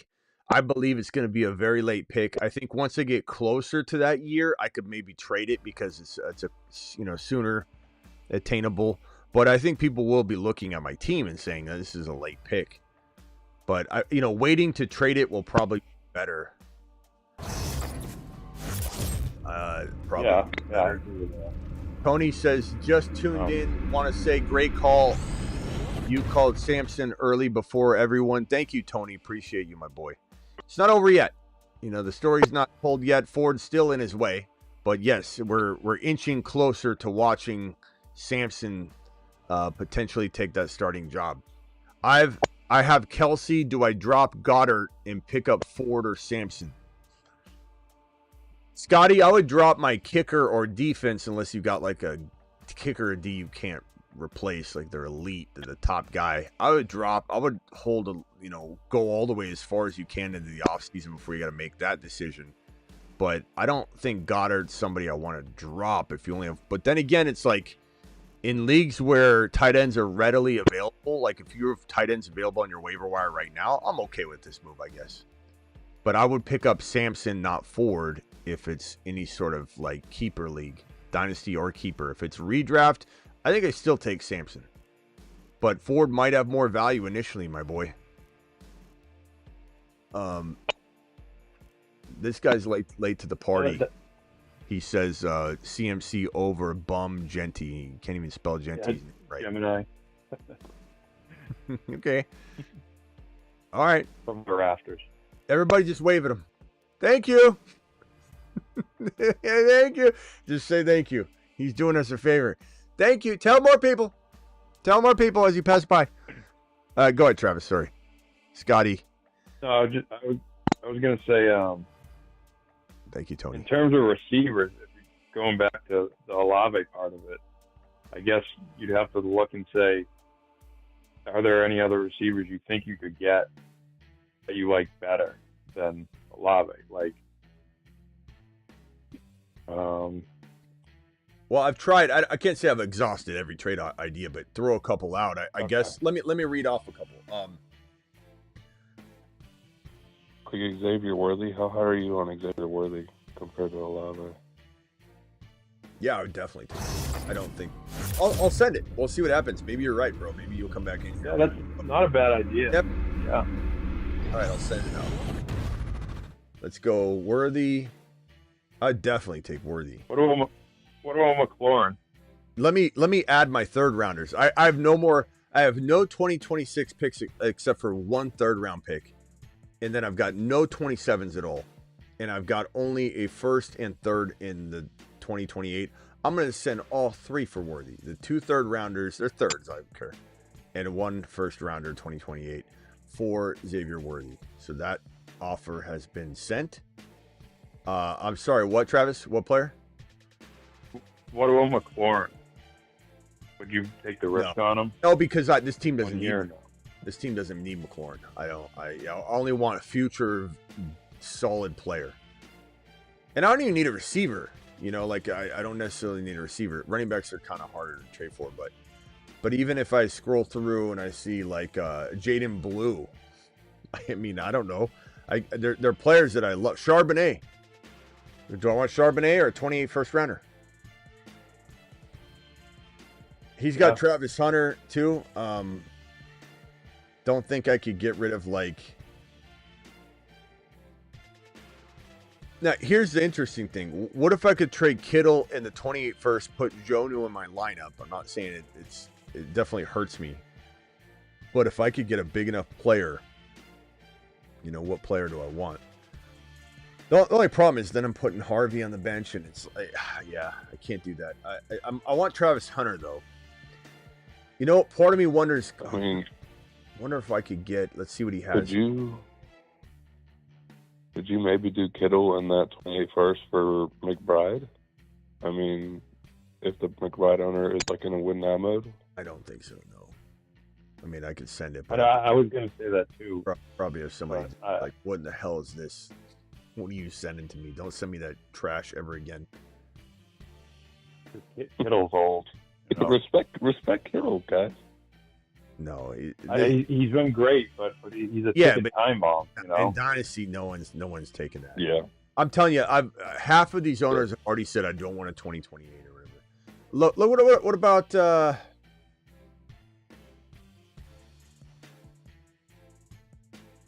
Who's the JD5 owner? I wonder if they want Debo. Debo in the 28 for something.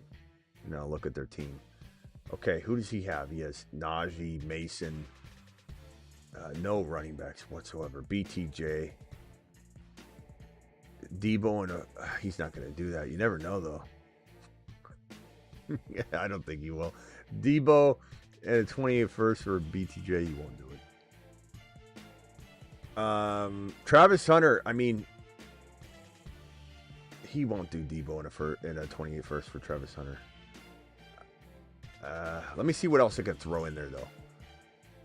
So Debo, that might be one of those cases of where you have to let Debo prove himself this season.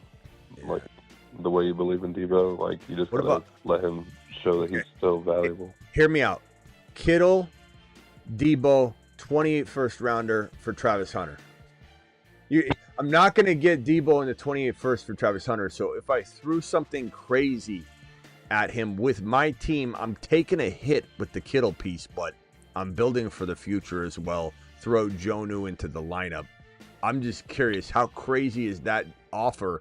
But keeping in mind that Kittle's aging out quickly, he will. And Debo's going to age out quickly. Oh, you have Jonnu. Yeah, I have Jonnu on the bench. You have Jonnu? Total downgrade. Okay. It's a total, I understand, it's a total downgrade. Yeah.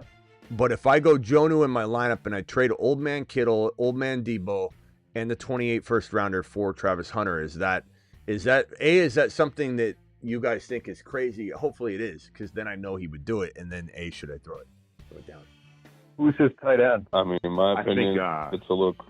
Oh, damn it! I think you do that, man. But I just looked at it. He does. I didn't see that his rookie. I looked at his tight ends. He had Kincaid and Kmet, and I thought it was good. But then he has Loveland. I scrolled down. He has Loveland. Oh, so he's definitely not taking. But I like the thought process, because you have a fire squad right now, right? But it looks like Kittle, Debo's going to age out. So yeah, that package and that first with whomever you try and do it with, like right now, I think that would be ideal, because you have a fire squad. But if you can get value right now.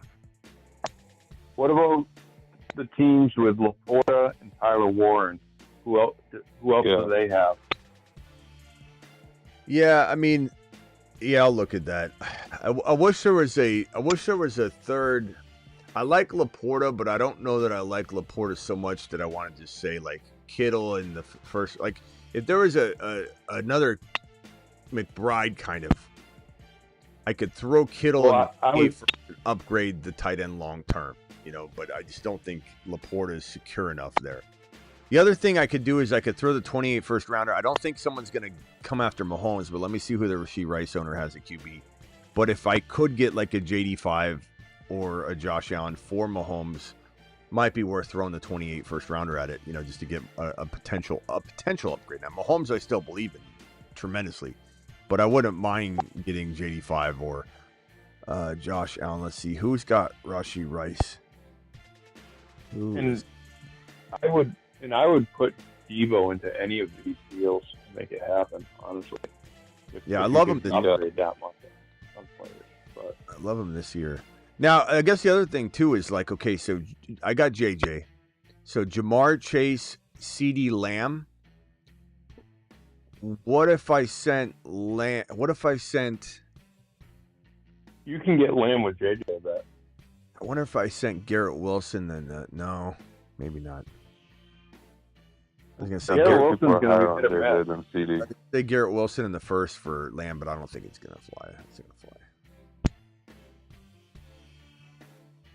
Would Kittle, Debo in the first for Lamb? McBride? Kittle the first and Debo for McBride. I mean, I sent it. I don't know if he'll do it. Hold on, I'm trying to find the Rice owner. What? Yeah, I mean, Garrett Wilson in the 1.12 is fair. And it's not the 1.12, actually, like you said. It's a first. I don't know if they do it, but some people aren't as high on Lamb as like a top 3 receiver as I'm sending all 3 of the picks, and this is not it's not going to probably happen, but I'm sending all 3 of the picks and Debo for JSN. Not going to happen, but that's an example of what I was going to ask about JSN. Yeah, you can try and do that.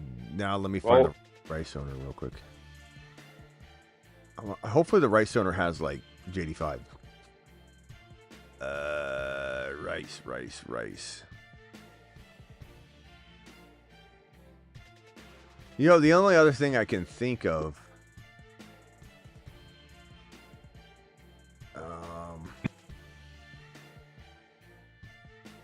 Like I would trade JJ down to Rice if I could upgrade, let's say, into a Bijan somehow in some greater deal, or a Gibbs, or but I don't think it's gonna be hard to navigate that.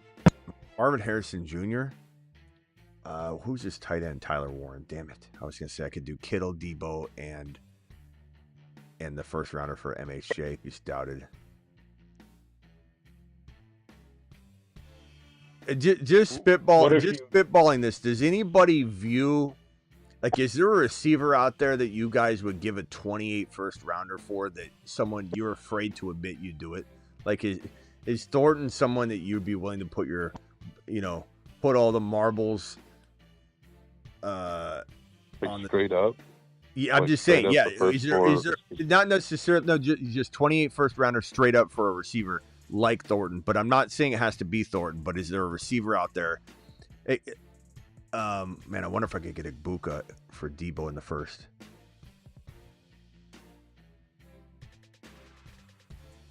Might. Yeah, that's not a bad idea. Hey,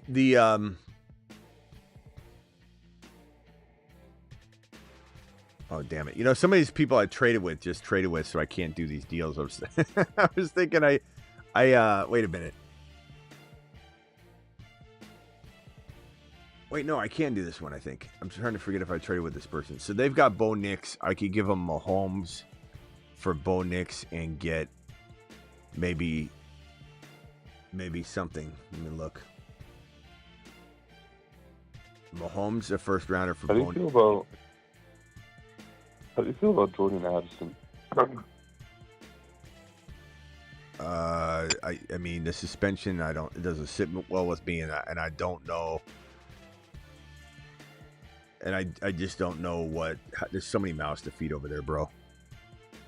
I just don't know. And he's in that situation where he's always going to be the number 2. Yeah. I like the talent, but I don't like the spot he's in so much.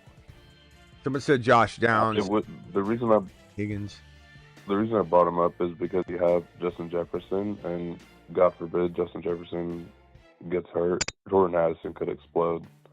If you could get him back as a piece in a deal. I don't want Addison. Yeah. I'm not on that. What so Debo in the first rounder for Ibuka? Send it? Yeah, for sure. Yeah. Send that. I'll do that. Try that. I'll send them all 3 of those picks. Yeah. Debo. So did you say you wouldn't want to do like Kittle in the 1 point, or Kittle in the 2028 first for like Tyler Warren and something else?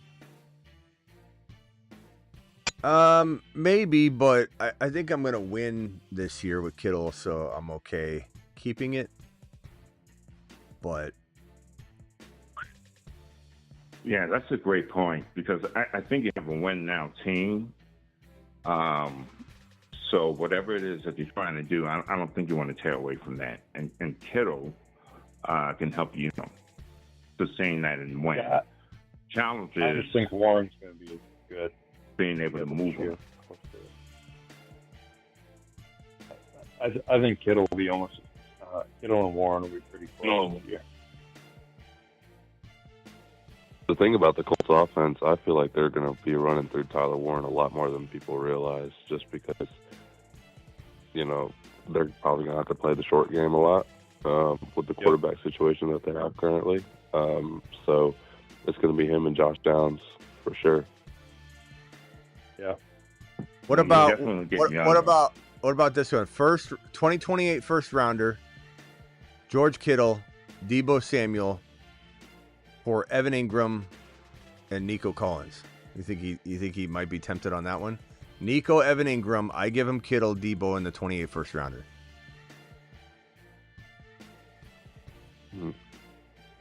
I don't know. I don't know if he'd take that. It wouldn't be enough for me to do it. Yeah, I would need more from Nico. I would if I was moving Nico, I'd want G Willie back. What about future first rounder? I'll probably want another. What about that 28 first rounder for Dylan Sampson?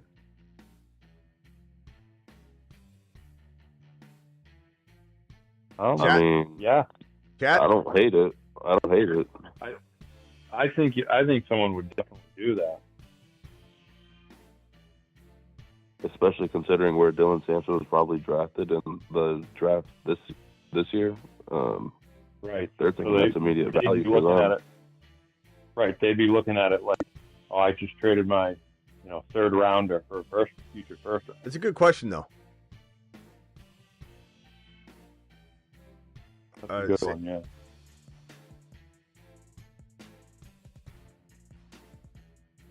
Igbuka, I made the offer for Igbuka. I'm trying to look at receivers that we honestly later on, like Trey Harris or the 28 first rounder. You got to ask the question, like, will this wide receiver be worth the 1.12 if it was ever thrown into that draft later? Where are you on Luther Burden? Would you do the 28 first for Luther? Not right now because he's behind, he's injured, and Ben Johnson's pitched at him, and I can't stand this situation. What about this though? Is Olave gonna help me get some of these trades done, or hurt getting some of these trades done? Like if I'm throwing Olave and Kittle at somebody, is that better than throwing a 28 first rounder and Kittle at somebody? Because some of it's about the perception of it, and like I always tell people, the psychology behind a 2-for-1 is that if you try and trade Olave to somebody, nobody wants it. But if you dilute the risk and pair him with another player, you start thinking about the what ifs of the player. Like Olave could do this, and I don't have to rely on him. So now I'm looking at the positives. So you wonder if adding that Olave factor or something might maybe get a deal done that I'm not able to get done here. Pat Bryant, he's somebody you could kick around as a player that later on might be worth more than people think. Someone mentioned Kyle Williams. Maybe he's borderline. Devontae Smith, I don't hate that idea. He supposedly looks great. They're saying Kyle Williams looks really good right now. Kyle Williams is one of my favorite prospects coming out of college. I mean, he torched defenses. I'd give up the first for him. What about Deebo in the 2028 first rounder for Pickens? Yeah, I like that. I do that. It's a pretty interesting one. I mean, I don't mind it. I'm a little lower on Pickens than consensus, but I don't hate that trade. In Dynasty, well, I guess you're winning now, so if Pickens is good for you for this year and next year, you're okay. I was going to say, Pickens, I feel like it's a matter of time before he's a problem again. He'll be all right this year. What about DK for the 2028 first rounder, throwing the third rounders, and then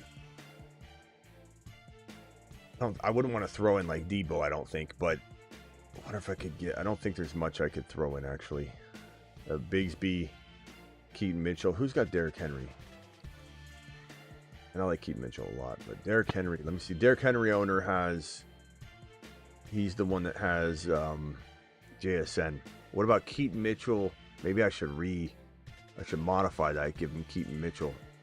Yeah. And get that JSN one done. Let me go back and modify that trade. So that trade offer I sent him that'd be great. Debo, the first rounder, and Keaton Mitchell for JSN. Let's do that. I like I think that one. that could sway him a little bit.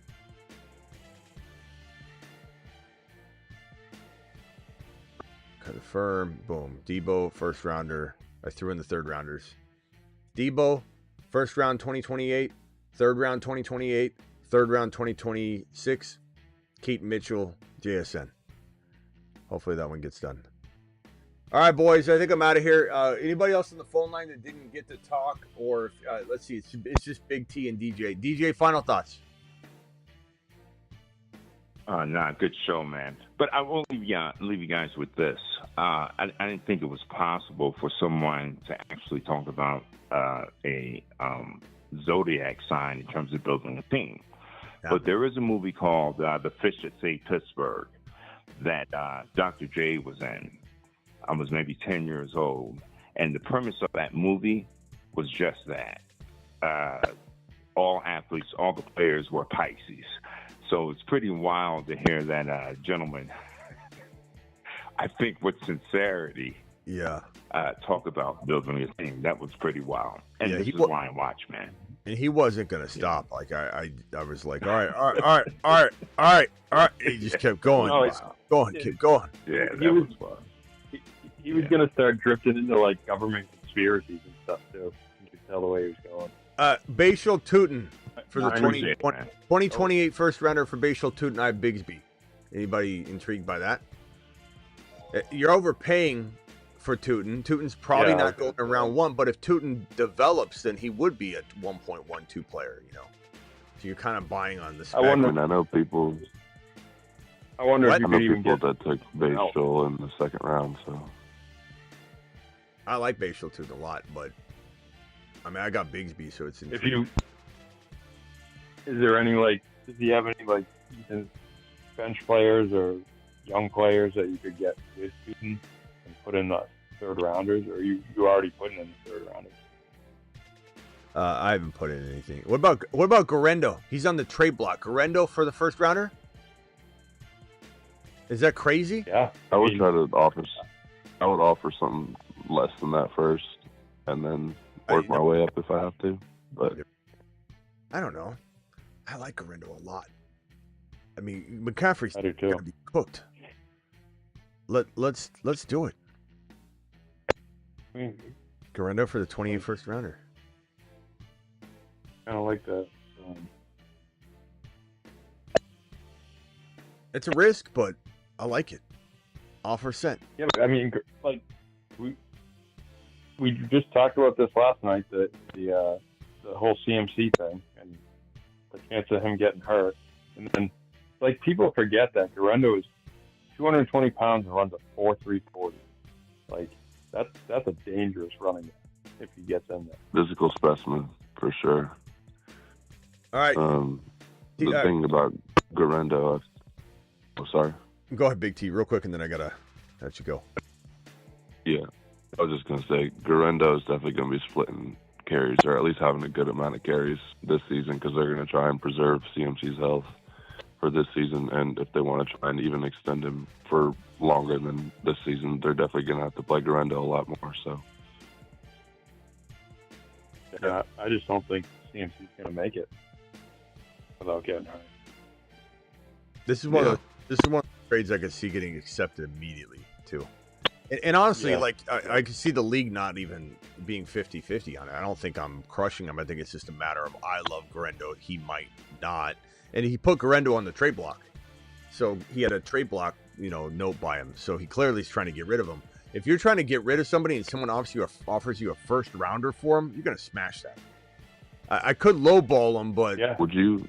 I don't have any seconds or anything, so there's nothing I can do. Would you rather have Garendo or Olave though? Because you have that Olave offer in your hands. When you put it that way, I'm torn. Because Olave is still pretty decent. It's a decent offer. Like, we're looking around for players and like Olave's sitting there. You're right. But I think I'd rather have Garendo. I like Garendo a lot, man. But is there a way that he? Okay, let's put it this way. What is the likelihood percentage chance out of 100 that Shanahan views him as the heir apparent, and he's not going to draft somebody else later or not turn to him. If, let's say, CMC's done for his career midseason, it's just like, it's done. We know it's done. The Achilles or whatever, even if it's not torn, but it's like he can't shake it. He's going to go on IR. What is the chance that Shanny's turning to Garendo for the long term? It really depends on how Garendo does in his limited touches this season. Right, but you have to guess now. You have to guess now. Yeah, because they drafted Jordan James and another running back later. Percentage. We saw that before with they took Edwards and Jordan Mason. I still think it's better than 50%. That Garendo's an heir apparent. 60, 65%. Is that high enough for you or no? That was a percentage. Yeah, I mean, I think that's a good enough percentage. Should be like, this is worth the risk if you like Garendo, especially because of this year. I think no matter what, Garendo's the guy this year. Once McCaffrey, if McCaffrey falters or gets injured, then it's like Garendo season. But I mean, it's Garendo averaged 5 yards a carry. Dude, he's so good. He's as good as really anybody you could find catching the ball too. He's so elusive. He's so quick. I really like him. He's the one reason why when somebody says something negative about the Niners, and they say if Christian McCaffrey gets injured, they're cooked, I will respond. You'll hear me respond. Garendo's pretty good. So it's more about, like, are they winning a Super Bowl without Christian McCaffrey? Is Purdy going to be as effective without his boy there? No. But can the Niners still be dangerous with Garendo? Yes. Absolutely. Like, that's the one player, because Garendo's there, McCaffrey's downfall doesn't necessarily ruin the team's ability to win games and be even the division winner if, let's say, the Rams run into injuries. The Rams would have to run into injuries, but if the Rams run into injuries, and all it takes is a Stafford injury, and he's always banged up. He's an old man. He's had a broken back. Like, Stafford goes down or something, then the Niners have the ability, even if CMC went down, to win the division, sneak into the playoffs to the division win, and then lose in round 1 or 2. But I don't know. Charbonnet in a similar situation. Yeah. I like Sharps too. Oh, could you trade that 28 first for Sharps? 28 first, maybe it's like 3x. Yeah, we talked about that. That was definitely one of the offers I was going to send as well. Yeah, I think you like Sharps or Garendo more. I don't know. Charbonnet, right? I like them both. I think they're both fantastic, man. I think they're both. I think one of these guys. If I do send it, I have that offer here too. If I do send it, I think one of them it's going to be who smashes the accept button first, because these offers are. I'm definitely paying. If I send the Sharps one too, I'm definitely paying top dollar. Yeah, it is. Does everybody agree? Garendo being. Real quickly. Is everybody in agreement for the most part? You can say no if you want. Don't feel afraid to speak your mind. Is everybody in agreement that Sharps and Garendo send a 2028 late? The team's right here. It's going to be the 1.12, 1.11, 1.10. Send the late 2028 first round pick for Sharps and send it for Garendo. Say yes, no. Speak now. Why do you need to make this trade? I don't need to. I personally would do it for Sharps just because they're the only competition behind Charbonnet. If Kenneth Walker ends up leaving, is Damian Martinez, who is a respectable prospect, but the whole conversation of, like, is Garendo the heir apparent? It is a little bit worrying that Garendo's 25 years old and they drafted 2 running backs this past season, and it's only his second season. I do think Garendo's a good prospect, and, like, in his limited touches last season, he was really good, and I feel like he's going to be really good this season. But part of me thinks that Kyle Shanahan wouldn't be afraid to move on from Garendo. Yeah, it's hard to say. As opposed to Charbonnet. Rain in the chat makes a good point where, like you said, someone might hit up real quick on the Garendo one. Could you get Garendo with something else? Maybe. Is that likely? Maybe. I think, looking at some of these teams, it's hard to see what I could even really, like on this one with Charbonnet, there's not much I can really even do unless I ask for a second rounder back. But does Charbonnet team happen to have Terrence Ferguson? I know that's a very specific question, but does it have Terrence Ferguson on that team? No.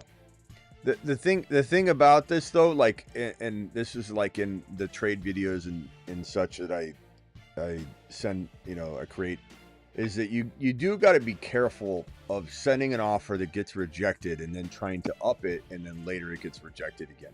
I know. Like, there is something. I'm not saying that happens every time, but if in some cases you'll get somebody to accept something quickly if you give them the right amount of extra.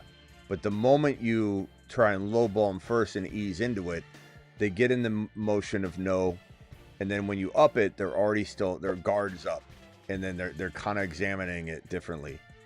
And so if you like a player and you think it's a difference maker in the case of Garendo or Sharps, who I really think, look, I think you're going to find, there's going to be comments in this video later when people watch this and go, you out of your mind? Because they're going to view Dynasty picks, no matter where they are, as if they're gold. And there's some people that view things like that, and then there's other people that don't. I am definitely one of those people that will bet on talent more than a 2028 late first-round pick. If I thought it was going to be a top 3 or 4 pick, I wouldn't be doing this. But if I am looking at my team here and I say, this team's going to be fire, even in 2028, I think this team is absolutely fantastic. Having, I don't have all these. We wrote those players on as potential trade pieces. People are probably looking at that squad going, handy. This team is solid. Even if I lose Kyron, I got the backups. Maybe that doesn't transpire and become something crazy. I think I got Sean Tucker too, don't I? Let's see here. Or maybe I don't. Not on this one. I do want Sean Tucker. Does someone have him? I'll have to look around and see. I'm pretty sure. Yeah. So, guys, are we sending the first rounder for Charbonnet? Vote in the chat. I'd do that. I would do the first round. I'd do that for sure. I like Charbonnet. He's proven. Like, we know he's proven. Garendo might be a little bit tougher, but I would probably lean towards doing it for Garendo still. Garendo did get hurt. Someone brought up a good name, too.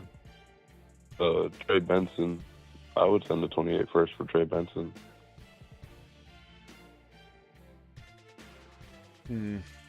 I love Benson a lot. But I love him. I just wonder the Connor situation. Yeah. How much longer is Connor going to be flailing around it? I do like him. I love him. What other players do I want straight up for this pick? It might be like an overpay, but an instant. Do you think the guy with Travis Hunter would accept?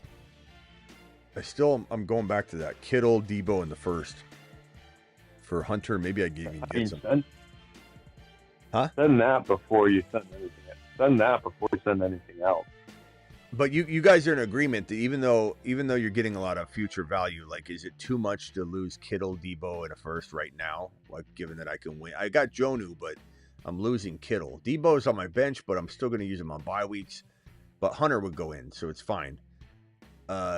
Kittle in the 2028 first. Is it? Am I thinking too?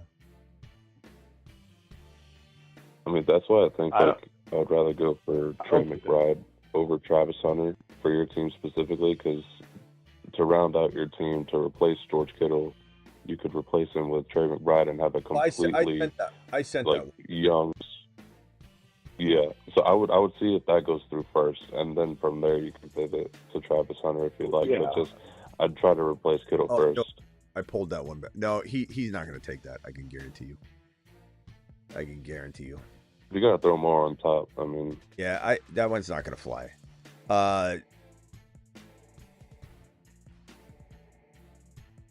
So Travis, what were you saying? Travis Hunter? I mean, I'd do that in a heartbeat if I were you. I think I'd do it too. either Yeah. Jonah can be representative, put up a decent season, or you can find another tight end. I mean, All right, I'm gonna send it and see what he does. And it's a lot I'm sending him. So I'm sending him Kittle, Debo, and the 28 first rounder, which probably be 1.12 for Travis Hunter. See, we got Cooper saying it's too much, and that's good. I want people to think it's too much because then I know I can actually get it pulled off. and the reason why I say it's not too much is just because of the way people value players of the age of Kittle and Debo. Yeah, next year you can't get rid of aging players. that you can't. I'm underestimating Kittle. Does the Travis? Niner fan though, Fleeko? Aren't you a Niner fan? Does the Travis team at least have a good prospect tight end like Arondé Gadsden or Terrence Ferguson or Harold Fannin, something like that you can maybe ask for on top of Travis Hunter, just so you can replace Kittle at least? Don't you risk that whole thing you just talked about from saying no? Well, the reason I don't That's think true. he can do it though is because he's got Loveland, so he's probably not gonna. But you never know because some of these guys are trying to move players, and this might open the door to another trade. So I sent it, but he's probably not gonna. He also might think I can win now at Kittle, and then Loveland will develop, or maybe he's having doubts about Loveland. He's trying to trade him, but we'll see. We'll see what happens. All right, boys, I got to roll. Either way, this is going to the promised land this year. That's for sure. See you boys later. Yep. See you guys later. Bye, Smitty. Good night. All right, I'm out of here. Appreciate you. Don't forget, I'm live Monday through Friday, 8 p.m. Eastern, every single Monday through Friday, live whenever big news breaks, and I'm live midnight Eastern, like this show right here. Don't forget, if you want to draft on Underdog, midnight Eastern almost every single night, by the way. Midnight Eastern almost every single night, Monday through Friday, 8 p.m., and whenever, I'm live whenever big news breaks. Underdog, promo code Smitty. That link is pinned in the live chat. That link is in the description of the video. Code Smitty gets it done as well. And if you click this link right here, which is the same thing, I just want to put it freshly in the chat. You can get 50% match on your first deposit all the way up to $1,000. But the minimum is only $10, and so they'll give you $5 if you do that. But you can draft with us. Next time you'll see this. This is the draft we just smashed and hammered down. I'll appreciate you all. I'll see you all tomorrow. Deuce.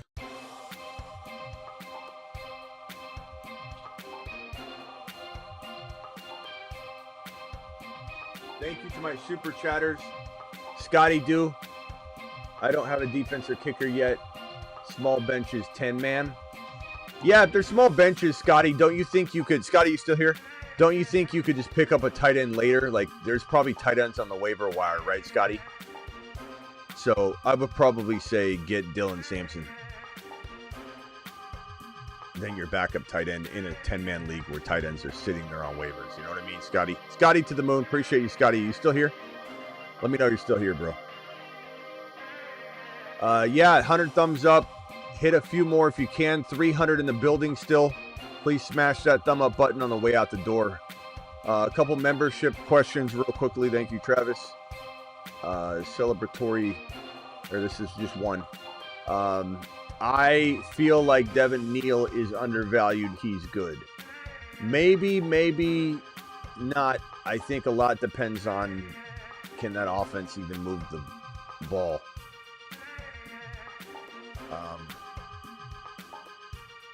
I don't know. You know, like if Kamara went down, I don't even know. Kamara's going to have a tough enough time. That offense this is why I didn't do the Olave trade. I still could do it. I still could smash it. I could get an urge in the middle of the night to wake up and hit the Olave deal. Just think maybe I can trade Olave and Kittle for something differently than the Olave in the future 2028 first rounder. But the Saints worry me.